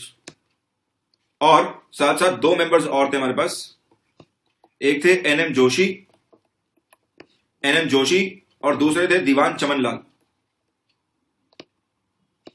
दीवान चमनलाल। ये बेसिकली दो मेंबर्स थे, they were the two members, two members. ठीक, सो ब्रिटिशर्स वहां से रॉयल कमीशन ऑन लेबर भेजते हैं 1929 से एच विटली जिसके चेयरमैन है, एनएम जोशी, दीवान चमनलाल के साथ, ये समझने के लिए कि लेबर से जुड़े हुए मुद्दों में क्या क्या प्रॉब्लम्स हैं। ठीक, और सामने सबसे पहली प्रॉब्लम दिखाई दे रही है कि ट्रेड डिस्प्यूट्स को रिजॉल्व करने के लिए कोई अथॉरिटी नहीं है। There is absolutely zero authority, कोई अथॉरिटी नहीं है सर, कोई अथॉरिटी नहीं है, ठीक, कोई अथॉरिटी नहीं है यहां पर। तो ऑब्वियसली बात है सर, इन्होंने कहा सबसे पहला रिकमेंडेशन यही दिया कि भाई आपको यहां पर एक अथॉरिटी का गठन करना पड़ेगा जो अपने आप में सुने, राइट, और दोनों के पार्टियों के बीच में, दोनों जो विवाद कर रही है आपस में, दोनों के बीच में मतभेद जिनके बीच में हो गया उनके बीच में सुलह कराने की कोशिश करें। और यही हमें अमेंडमेंट के फॉर्म में दिखता है 1938 में, ठीक है। So amendment in 1938 were authorised government, authorised मतलब जो सही उपयुक्त सरकार है वो कंसिलिएशन ऑफिसर को अपॉइंट करेगी, नियुक्ति करेगी उनकी, ताकि वो डिस्प्यूट्स को सेटल कर सके, ठीक है। तो क्या केवल एक रिकमेंडेशन दिया था एच विटली कमीशन ने? क्या केवल एक रिकमेंडेशन दिया था? नहीं सर, नहीं नहीं नहीं नहीं। एच विटली कमीशन तो अपने आप में, जब समझ रहे हैं आप, पूरा का पूरा जो है ऐसे रिकमेंडेशंस दिए हैं जो कि आज के जमाने तक वैलिड हैं, right, recommendations which you can consider to be valid till today sir, okay.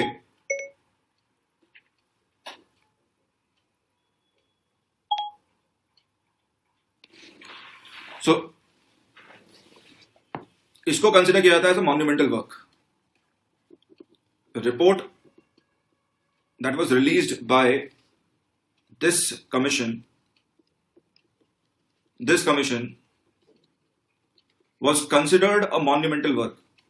monumental मतलब अपने आप में बहुत भारी काम था सर, राइट, और काफी अच्छा काम था। It was considered a breakthrough moment, right, in terms of labor affairs.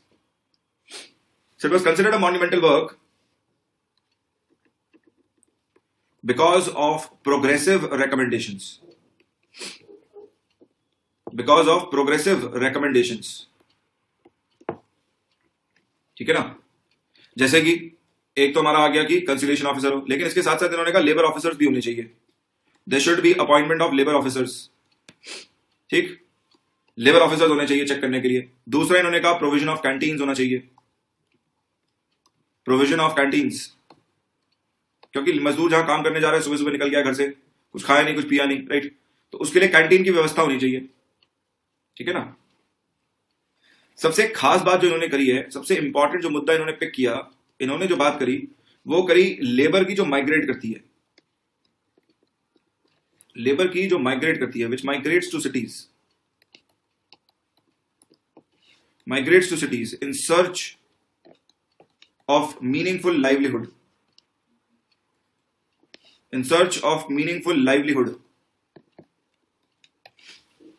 अपना गुजर बसर करने के लिए, मीनिंगफुल लाइवलीहुड के लिए जो लेबर माइग्रेट करती है, राइट। तो इन्होंने इसके पीछे कारण ढूंढने की कोशिश करी कि भाई लेबर माइग्रेट क्यों कर रही है, ऐसा क्या कारण है जिस कारणवश लेबर को माइग्रेट करना पड़ रहा है, it has to move to another location all together, है ना। और क्या पाया सर, क्या पाया, माइग्रेट क्यों करते हैं, what is the reason. Report कहती है sir, these people migrate for a better way of life. These people migrate for a better way of life. ठीक है। समस्या क्या है कि जहां पर ये हैं, मान लीजिए विलेजेस में है, राइट, तो विलेज में इकोनॉमिक एक्टिविटीज ही नहीं है, राइट, इकोनॉमिक एक्टिविटीज का अभाव है। और जब आर्थिक क्रियाएं हो ही नहीं रही हैं उस रीजन में, तो अपने आप एम्प्लॉयमेंट की अपॉर्चुनिटीज भी कम हो जाती हैं, रोजगार की जो अपॉर्चुनिटीज हैं वो भी कम होंगी, एम्प्लॉयमेंट अपॉर्चुनिटीज भी कम रहेंगी, ठीक।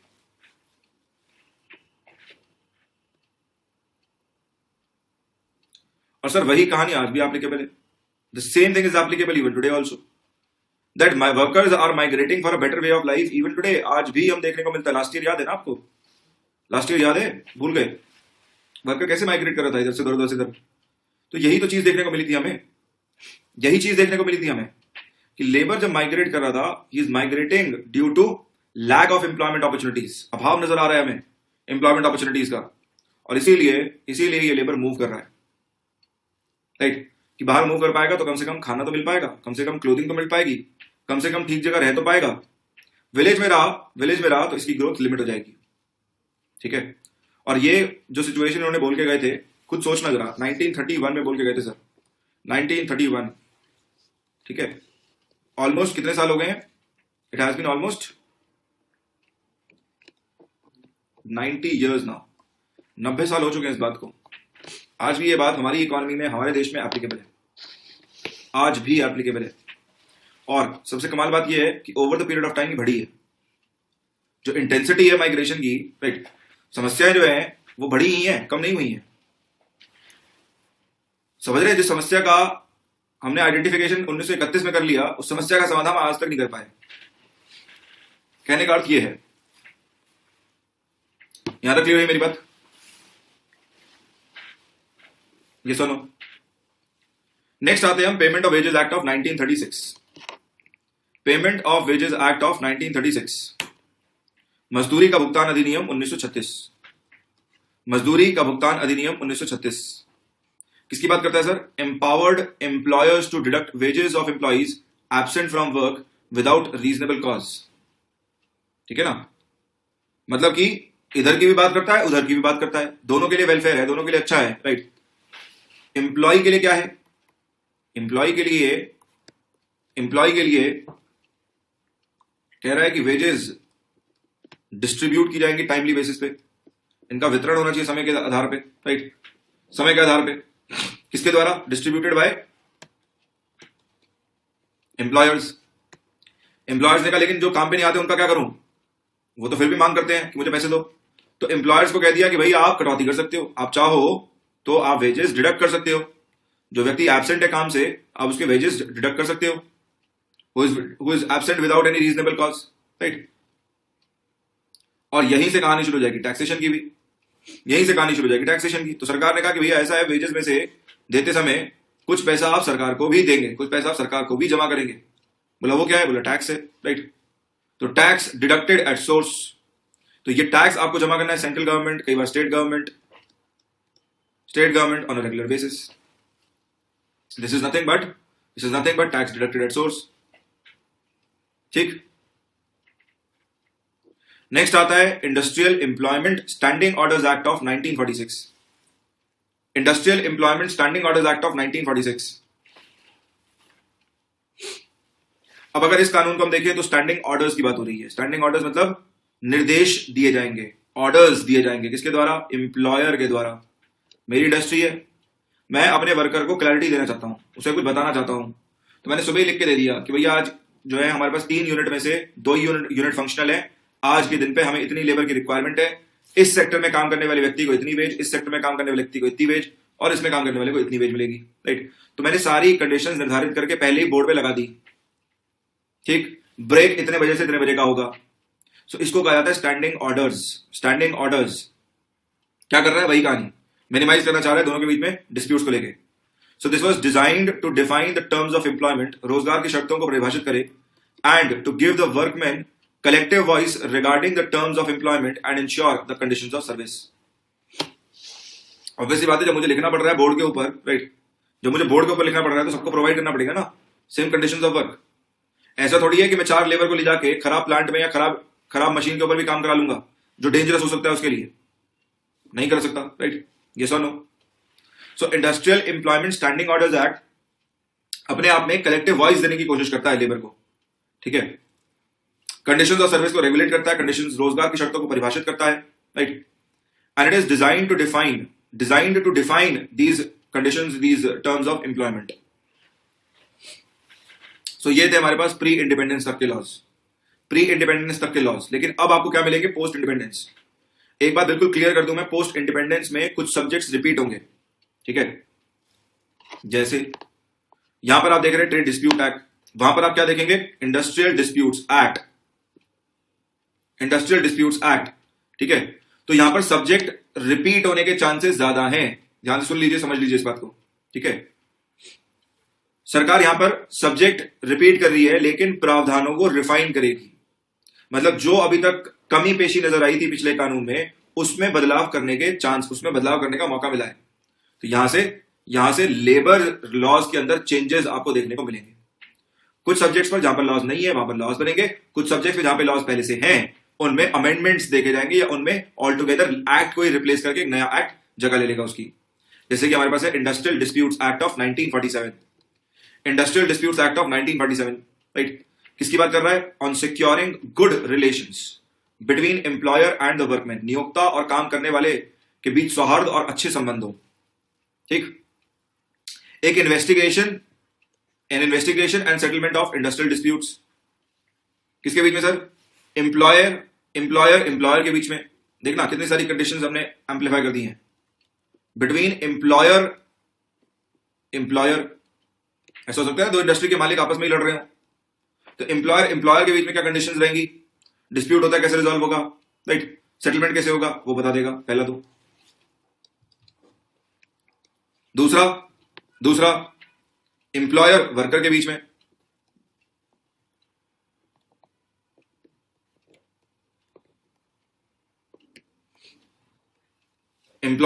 बीच में, ठीक, ये भी ठीक है। और तीसरा वर्कर के बीच में भी। भाई यहां पे डिस्प्यूट हो सकते हैं, कोई पर्टिकुलर डिपार्टमेंट वर्कर्स का लड़ रहा है दूसरे डिपार्टमेंट के वर्कर्स के साथ, ठीक है ना? हो सकता है भाई, बिल्कुल हो सकता है, पॉसिबिलिटी तो ये भी है। तो इस कानून का काम यही है, अगर इन तीनों में से किसी भी नेचर का डिस्प्यूट अगर आ जाता है इंडस्ट्री के अंदर, यही तो देखा ना हमने पीछे, हमने समझा यही बात हमने समझने की कोशिश करी पीछे, राइट? कि डिस्प्यूट जो है, it is not necessarily just one type of dispute between employer and worker, it can also be in the form of employer, it can also be in the form of worker. So whatever be the dispute or whatever be the nature of the dispute has to be resolved under this act. कैसे करेंगे sir? Bye investigation, investigate करेंगे। अब अपने आप में कोशिश करेगा कि इलीगल स्ट्राइक्स और लॉकआउट्स ना हो, प्रिवेंट करें। To prevent illegal strikes and lockouts, to provide relief to workman, काम करने वालों को राहत पहुंचाने की कोशिश करेगा, और साथ साथ कलेक्टिव बार्गेनिंग को और स्ट्रांग कर देगा। सारी कहानी घूम फिर के ये है कि जब आप लड़ेंगे नहीं, जब आप एक साथ हैं, फॉर एग्जाम्पल वर्कर, तो सर कलेक्टिवली एक्ट कर रहे हैं ना, ये सुनो समझ में आई कहानी? अब आप कहेंगे कलेक्टिव बार्गेनिंग में यहां पर और क्या हो सकता है, तो सर यहां पर ट्रेड यूनियंस आ सकते हैं नेगोशिएट करने, ट्रेड यूनियंस आ सकते हैं। मान लीजिए कि डिस्प्यूट हो गया तो ट्रेड यूनियंस का रोल हो सकता है यहां पे, there can be role of trade unions also, जो रजिस्टर्ड ट्रेड यूनियंस है या फेडरेशंस है, right? Federation of association of employers हो गया, federation of association of employees हो गए, वो आ सकते हैं यहां पे रिजॉल्व करने, ठीक है? इंटरवीन कर सकते हैं, ठीक है जी। यहां पर एक रिलीफ मिलती है वर्कमैन को against in terms of lay off, अगर उसे हटाया जा रहा है काम से, छोड़ा जा रहा है, रिट्रेंच किया जा रहा है, निकाला जा रहा है, या फिर क्लोजर हो रहा है, मान लीजिए कंपनी पूरी की पूरी बंद हो रही है, तो ऐसे में क्या प्रावधान लगेंगे वो भी यही कानून बताएगा आपको, यही कानून बताएगा, ठीक है? नेक्स्ट आते हैं हम factories act of 1948। Factories act of 1948, तो पीछे जो कानून थे उन सबको हटा के एक कानून 1948 का ये जो है अप्लाई किया गया है। और सही मायनों में देखा जाए ना सर, सही मायनों में अगर देखा जाए तो ये बहुत इंपॉर्टेंट है, this is very important law. इसको इतनी इंपॉर्टेंस मिलती नहीं है, ठीक है? जनरली इतनी इंपॉर्टेंस देते नहीं है, लेकिन इंपॉर्टेंट है। क्यों इंपॉर्टेंट है मैं बताता हूं आपको कारण। क्योंकि फैक्ट्रीज एक्ट अपने आप में कुछ ऐसी वाइटल डेफिनेशंस कैरी करता है, कुछ ऐसी क्रिटिकल डेफिनेशंस कैरी करता है जो लेबर लॉ की एप्लीकेबिलिटी को बहुत अच्छे तरीके से डिफाइन करती है, ठीक है? जैसे कि फैक्ट्रीज एक्ट फैक्ट्री की डेफिनेशन देगा, फैक्ट्रीज एक्ट आपको बताएगा फैक्ट्री है क्या, ठीक है? फैक्ट्रीज एक्ट कहता है जैसे फॉर एग्जांपल कि कहीं पर 10 या उससे अधिक वर्कर्स हो और पावर का उपयोग किया जा रहा हो, तो उसे हम फैक्ट्री कहेंगे, और जो फैक्ट्री होगी वहां पर अपने आप लेबर लॉज की एप्लीकेबिलिटी होगी, ठीक? तो लेबर लॉ की एप्लीकेबिलिटी के लिए आपको नहीं लगता कि एक थ्रेशोल्ड बन गया फैक्ट्रीज एक्ट? जो भी एस्टैब्लिशमेंट फैक्ट्रीज एक्ट के अंदर क्वालिफाई कर जाएगा, अपने आप वहां पे लेबर लॉ भी एप्लीकेबल हो जाएंगे, yes or no? So factories act is a very important act sir, अपने आप में बहुत ही इंपॉर्टेंट एक्ट है। शेड्यूल्ड एम्प्लॉयमेंट्स की बात करता है, मतलब कि अपने आप लिस्ट बता देगा कि कौन से सेक्टर्स है जो सरकार ने निर्धारित कर दिए, सरकार ने आइडेंटिफाई कर लिए, पहचान लिए, ठीक?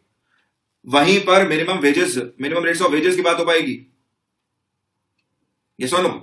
अर्बन वर्कर्स पे भी एप्लीकेबल है, रूरल वर्कर्स पे भी एप्लीकेबल है, ठीक? सरकार को स्कोप दे रहा है, सरकार चाहे तो शेड्यूल्ड एम्प्लॉयमेंट्स में और रोजगार जोड़ दे यहां पे, ठीक? ये भी क्लियर है बात?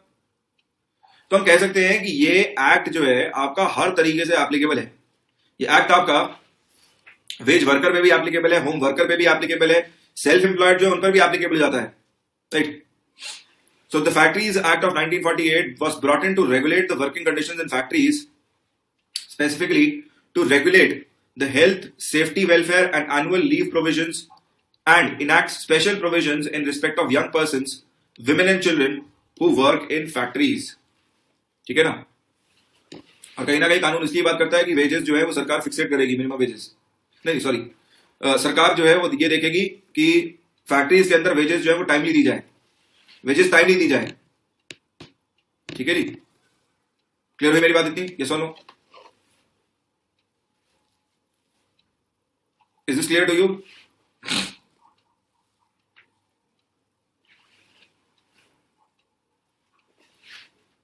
चलिए, नेक्स्ट आता है minimum wages act. Minimum wages act, अब जैसा कि इसका सब्जेक्ट है, पहले के जमाने में पेमेंट ऑफ वेजेस था, यहां पर मिनिमम वेजेस एक्ट आ चुका है, minimum wages act. So this act is applicable to workers who are engaged in scheduled employments. Scheduled employment की डेफिनेशन कहां से आएगी? पीछे फैक्ट्री से। वही मैंने बताया ना, कनेक्शन है। फैक्ट्रीज एक्ट बेसिकली आप मान लो वो आपकी बोन मैरो की तरह से आपकी बॉडी में, ठीक है, और उससे जुड़े हुए अलग अलग प्रावधान आ जाएंगे, जैसे कि शेड्यूल्ड एम्प्लॉयमेंट है। तो सरकार कहेगी ये एक्ट मिनिमम वेजेस कहां पर applicable? It is applicable in scheduled employments.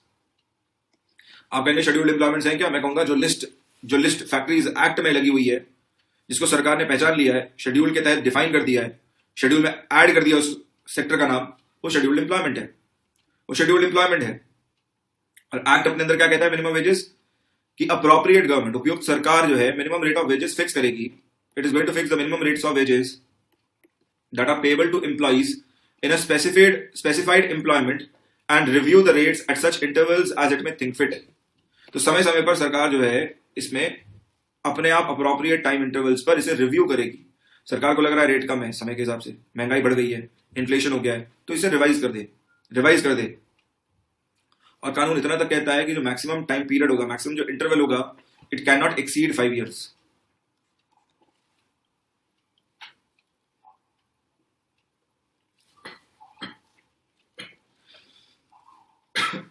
हाँ जी। सो मैक्सिमम टाइम इंटरवल जो है स्पेसिफाइड एम्प्लॉयमेंट्स में रिवीजन के लिए वेजेस का, that can not exceed 5 years, 5 साल से अधिक नहीं हो सकता। प्लीज याद रखिएगा, ये एक्ट आपका एग्रीकल्चर लेबर पे भी अप्लाई होता है, ये एक्ट आपका अर्बन लेबर पे भी अप्लाई होता है, right. So it is applicable to agriculture, non agriculture, rural, urban, all kinds of labour से, हर तरह की लेबर पे अप्लाई होता है ये, ठीक है। और स्कोप है इसमें, और भी स्कोप है लेबर को ऐड करने का, राइट। शेड्यूल्ड एम्प्लॉयमेंट में सिंपली हम और एडिशन करते तो ऑटोमेटिकली स्कोप बढ़ जाएगा अपने आप एक्ट का, राइट। और इस एक्ट में हमारे पास होम वर्कर भी आते हैं, घर से काम करने वाले व्यक्ति भी आ रहेंगे, खुद से जो काम कर रहे हैं सेल्फ एम्प्लॉयड है वो भी आ रहेंगे, और वेज वर्कर्स भी आ सकते हैं इसमें, ठीक है। चलिए नेक्स्ट आता है हमारे पास employees provident fund and miscellaneous provisions act. Employee provident fund and miscellaneous provisions act. Employee provident fund and miscellaneous provisions act of 1952, जैसा कि मैंने बताया था पहले भी, एक्ट कोशिश करता है सर कि कर्मचारी जब काम कर रहा है तो भविष्य के हिसाब से कुछ निधि, कुछ पैसा संचय कर ले, कुछ पैसा जुड़ता चला जाए, और जब ये व्यक्ति इस पोजीशन में ना हो कि भैया पैसा चुकाया जा सके, है ना, पैसा वापस किया सके, रिटर्न किया सके, सर जब ये व्यक्ति इस पोजीशन में हो कि ये काम ना कर सके, तो उस सिचुएशन में पैसा रिटर्न कर दें, या पैसा जो है धीरे धीरे करके विड्रॉ कर ले ताकि इसका गुजर बसर हो सके। तो एक्ट आप कह सकते हैं कि सोशल सिक्योरिटी के लिहाज से this is the first law, ठीक है, which is dealing with futuristic aspect, ठीक है। मतलब सोशल सिक्योरिटी में तो वैसे हमारे पास कॉम्पनसेशन एक्ट भी आता है, वर्कमेंस कॉम्पनसेशन एक्ट, लेकिन this is beyond compensation now, right. ये कॉम्पनसेशन के बियॉन्ड है, क्योंकि कॉम्पनसेशन हमेशा एक पर्टिकुलर कंडीशन पे आएगा कि वर्कर की मृत्यु हो गई, डेथ हो गई, या उसको चोट लग गई, राइट, इंजरी हो गई।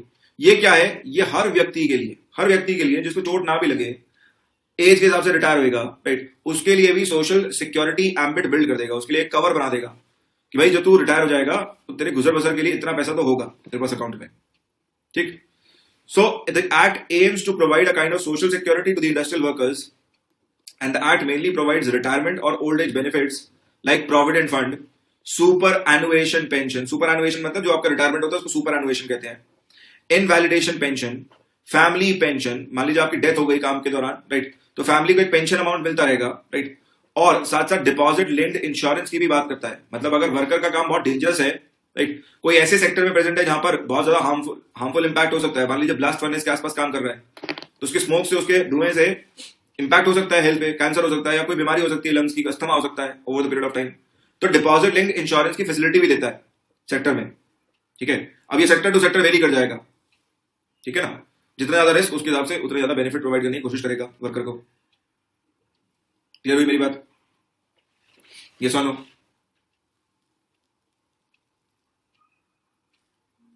क्लियर हुई यहां तक बात? यस और नो?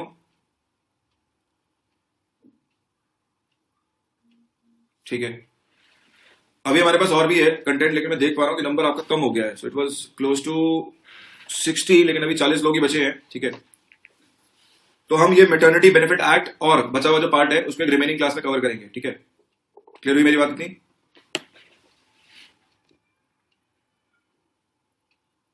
ठीक है। आगे का जो पार्ट है वो रिमेनिंग क्लास में कवर करेंगे।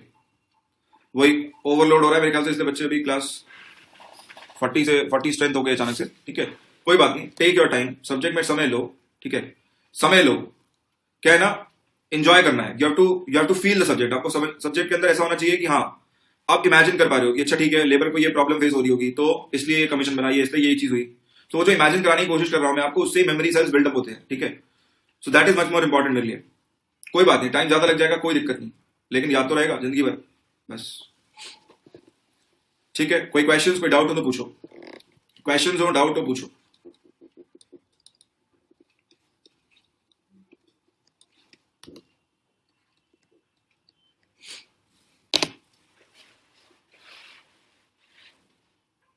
हाँ जी दिवाकर पूछो जी, रिक्वेस्ट। हाँ जी Diwakar, go ahead, no problem, बोलिए।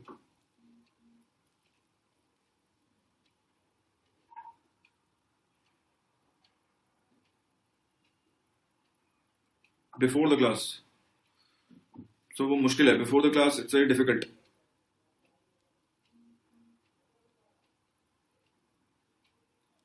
प्रभु नहीं समझ में आया, labour law pre and post में दोनों पे एप्लीकेबल कैसे?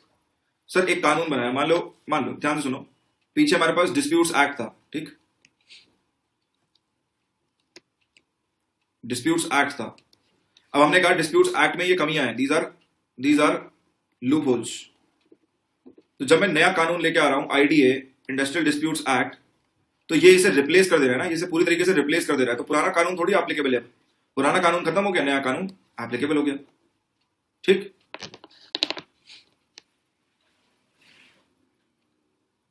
ठीक है, नहीं दिवाकर बेटा, वो पॉसिबल नहीं है, वो पॉसिबल नहीं है ना, कैसे प्रोवाइड कर पाएंगे एक दो दिन पहले?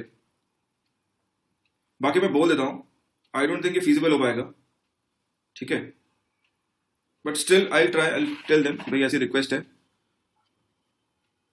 बाकी आप इसको, ये चीज आप लिख सकते हो, ठीक है दिवाकर, मच बेटर आप लिख दो इसे डाउट पोर्टल पे, that we need labour law notes 2 days before. अगर कुछ डिसीजन हो पाए तो फिर वो ले लेंगे, ठीक है जी।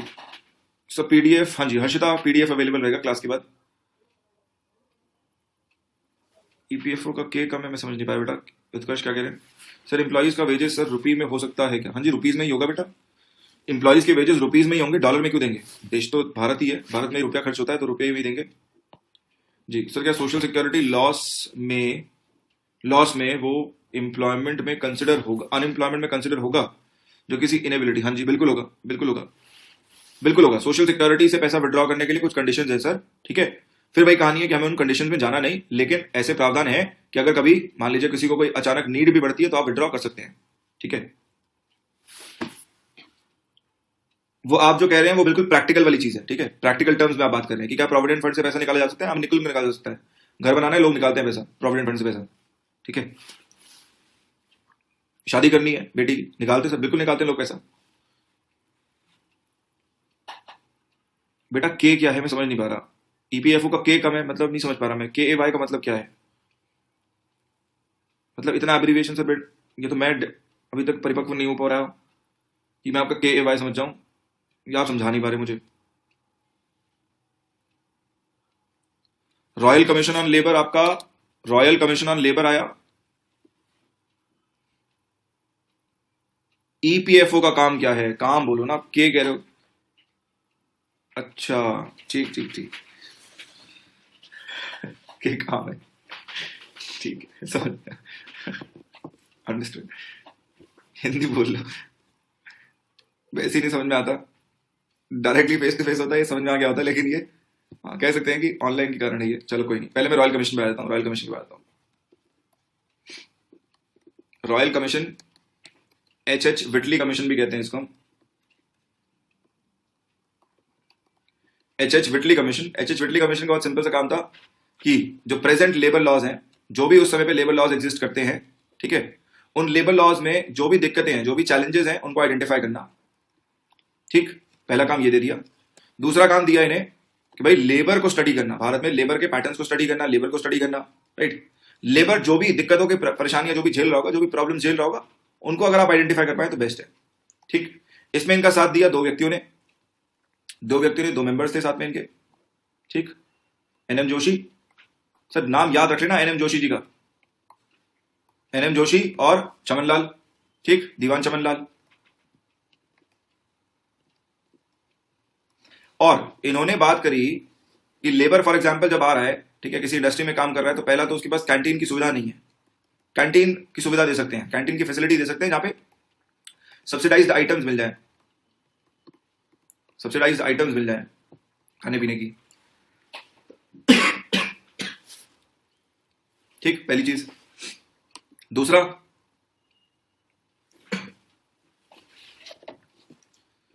जो हमारे पास सुलह अधिकारी नहीं है, कंसिलिएशन ऑफिसर नहीं है, कंसिलिएशन ऑफिसर अपॉइंट किया जाए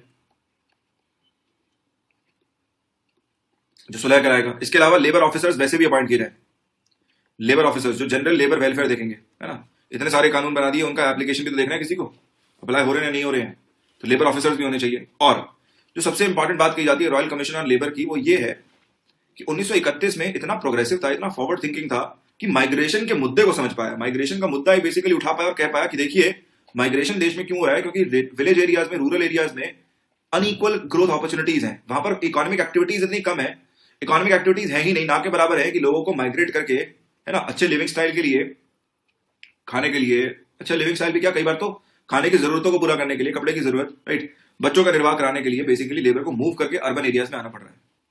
ठीक, और इसीलिए इसको एक बड़ा एस्पेक्ट मानते हैं कि हाँ 1931 में ऐसी बात कह पाया जिसको हम आज भी चैलेंज के रूप में फेस कर रहे हैं। ठीक है, क्लियर हो गया नेहा जी।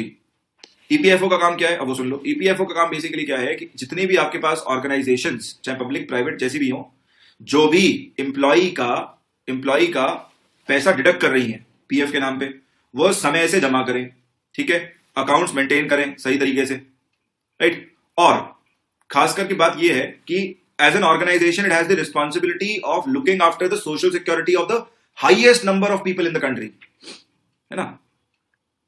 सोशल सिक्योरिटी अगर देखने जाएं सारे के सारे वर्कर्स की, खासकर जो हमारा जो ऑर्गेनाइज सेक्टर है, जहां पे सरकार ने कानून बना दिए, नियम बना दिए, जिनका भी पीएफ डिडक्ट हो रहा है, तो उनका पीएफ समय पे जमा हो रहा है या नहीं हो रहा है, कैसे जमा हो रहा है, कितना डिडक्ट होना है, ये सारे रूल्स एंड रेगुलेशन बनाने का काम ईपीएफओ का ही है। ठीक है जी। अब आप क्या कह रहे थे Manish sir? Industrial employment act of 1946, industrial employment act of 1946, standing orders की बात कर रहे हैं आप। ठीक, industrial employment act of 1946 gives collective voice to employees.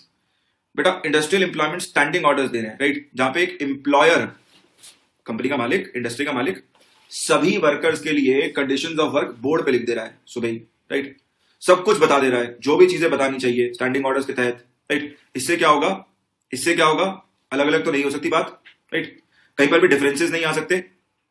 तो आपको नहीं लगता कहीं ना कहीं वर्कर्स एज ए समूह, कलेक्टिव जो है, वो एक उसको प्रोत्साहित कर रहा है कानून अपने आप में, कि हाँ वर्कर जो है सब कुछ ट्रांसपेरेंट मैनर में देख पा रहे हैं अपने सामने, and thereby labour is acting as a unit. तो कलेक्टिव बेसिकली वॉइस दे रहा है एम्प्लॉइज को कि वो अपनी कंसर्न्स को, अपनी बात को रख सकते हैं। फॉर एग्जांपल मुझे लगा कि यार ये ठीक नहीं लिखा है, ये तो हमें जो है ब्रेक दे ही नहीं रहा है, ब्रेक 10 मिनट का दे रहा है। तो जब मैंने अपनी बात रखी, जब मैं देख पा रहा हूँ वो बोर्ड पे 10 मिनट का ब्रेक, तो जैसे मैंने बात कही सारे वर्कर्स ने अग्री किया। तो एक प्लेटफॉर्म दे रहा है ना सर। अगर मेरे पास कान में मुझे बताने आता अलग से कि भाई 10 मिनट का ब्रेक है, तो मैं क्या बोलता किसी को, है ना। मैंने जरा सा ही बोला कि नहीं नहीं 10 मिनट का नहीं, मुझे आधे घंटे का चाहिए, कहता ठीक है रख ले आधे घंटे का। तो आप समझिए कि अपने आप में जब आप ट्रांसपेरेंटली ऑपरेट करते हैं तो जो चीज एम्प्लॉयर के द्वारा गलत तरीके से लगाई जा रही है उसके खिलाफ बात हो सकती है ना जी। लेबर लॉज की करंट अफेयर्स कहां से करने हैं सर? न्यूज़पेपर्स, करंट अफेयर्स सारे न्यूज़पेपर से करने हैं, सारे न्यूज़पेपर से, ठीक है। सबसे बड़ी बात यह है कि हमने अपने प्लेटफॉर्म पे जितने भी स्टूडेंट्स हैं, चाहे हमारे बैचेस के हों चाहे हमारे फ्री स्टूडेंट्स, मतलब जो रेगुलरली क्लासेस देख रहे हैं, फ्री क्लासेस आके देखते हैं, सबके लिए, सबकी सहूलियत के लिए सर मैंने फ्री क्लासेस ली, ठीक है। अक्टूबर नवंबर दिसंबर फ्री क्लासेस चली हैं, ठीक है। अभी भी मैं बता रहा हूं आपको कि फरवरी के महीने में मेरा जब मैं फ्री क्लासेस अपनी प्लान करूंगा तो मैं उसमें सारे के सारे जो नए कानून है वो दोबारा कराऊंगा, सारे चैलेंजेस बताऊंगा कि नया कानून, नया कोड जो आ रहा है उसमें चैलेंज क्या है, ठीक है। ऑब्वियस बात है कि ये सारे तो नहीं कराऊंगा पेड वाले तो, राइट, लेकिन एटलीस्ट जो नए लेबर कोड्स है 3 वो मैं कराऊंगा सर, ठीक है। 3 नए लेबर कोड्स वहां पे कराऊंगा, ठीक है। तो इतना मैं कर सकता हूं। सोर्सेज न्यूज़पेपर ही है sir, Indian express, daily basis पे पढ़ो, ठीक है। चलो, आई होप अब सबके डाउट्स रिजॉल्व हो गए हैं, ऑल इज गुड। चलिए, तो अगर सबके डाउट्स रिजॉल्व हो गए हैं तो फिर मैं आपसे विदा लेता हूं। थैंक यू वेरी मच, आप लोगों ने बात सुनी। हमारे 2 सेशन आते हैं ईपीएफओ के, 3 बजे और 5 बजे। 5 बजे वाले में हम क्वेश्चंस करा रहे हैं आजकल, 3 बजे वाले में टॉपिक्स पढ़ा रहे हैं सर, ठीक है। और आप टॉपिक देख के समझ सकते हो आपके लिए कितना जरूरी है, कितना रेलेवेंट है या कितना इरेलेवेंट है। तो प्लीज एक बार टॉपिक देख लिया करो, दिन में सुबह उठ के एक बार टॉपिक देख लिया करो, बस। लगे जरूरी है मैंने नहीं पढ़ा है तो आके क्लास देख लो, फटाफट एक रिविजन हो जाता है टॉपिक का, ठीक है ना। और हमारे लिए भी तो एक बूस्ट मिलता है ना, नहीं ऐप पर है बेटे, ये ऐप पर, दिस इज ऑन ऐप। 5 बजे वाला तो आपको मिल जाएगा यूट्यूब पे, लेकिन 3 बजे वाला ऐप पर ही है, ठीक है।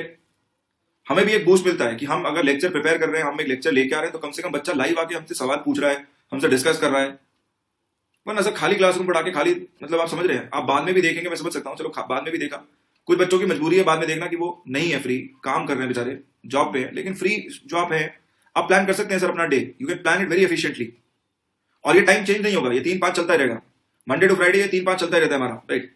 5 बजे हम क्वेश्चन प्रैक्टिस कराते हैं, 5-5 10-10 क्वेश्चन, और 3 बजे हम टॉपिक पढ़ाते हैं, right. So you can avail this. और जरूरी नहीं है मतलब कि ठीक है पेड कोर्स का मतलब ये नहीं है कि आप फ्री सेशंस ही देखना बंद कर देना। 3 बजे वाले का नाम है लक्ष्य ईपीएफओ, लक्ष्य ईपीएफओ।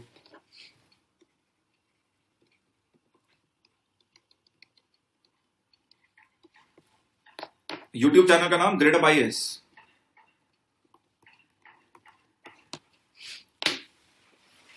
ये यूट्यूब है, यूट्यूब चैनल हमारा, और ये हमारी सीरीज है 3 बजे वाली, और आज से नहीं चल रही है, मतलब आप देखने जाएंगे तो हम इसको मई से सीरीज को चलाते आ रहे हैं, लक्ष्य ईपीएफओ को, ठीक है, मई जून से चलाते आ रहे हैं। चलो, सो धन्यवाद, थैंक यू वेरी मच, आप लोग आए and you heard me, right. आपने पेशेंस रखा, राइट। धीरे धीरे हम इसको और धीरे धीरे करके आगे बढ़ाएंगे सब्जेक्ट को, और इसी प्रकार से आगे बढ़ेंगे, ठीक है। करंट अफेयर्स 1 साल का, किसी भी गवर्नमेंट एग्जाम में अगर हम देखें तो करंट अफेयर्स जनरली 1 साल का रहता है, ठीक है। कम से कम वो तो पढ़ें। मैं अभी भी कह रहा हूं, अगर आप यहां से न्यूज़पेपर भी पढ़ते हैं रेगुलरली, इंडियन एक्सप्रेस, तो फिर भी आप अच्छा कमांड ले लेंगे करंट अफेयर्स में। आप अखबार पढ़ेंगे ही नहीं तो ना तो आपकी वोकैबुलरी स्ट्रांग होगी, आप इंटरव्यू में भी फंबल करेंगे, आप एक जो होता है ना कॉन्फिडेंस जो आता है मन से बोलने का, वो नहीं आ पाता। तो मैं यही कहूंगा कि न्यूज़पेपर जरूर पढ़िए, जरूर पढ़िए। टाइम लगता है, धीरे धीरे करके आदत बनाने में समय लगता ही है, ठीक है। आज 2 पन्ने पढ़ेंगे, 3 पन्ने पढ़ेंगे, 4 पन्ने पढ़ेंगे, पर धीरे धीरे करके ये इंप्रोवाइज होता चला जाएगा, ठीक है। चल, thank you very much, I will see you guys back on Monday, till then take care, have a great day, bye bye.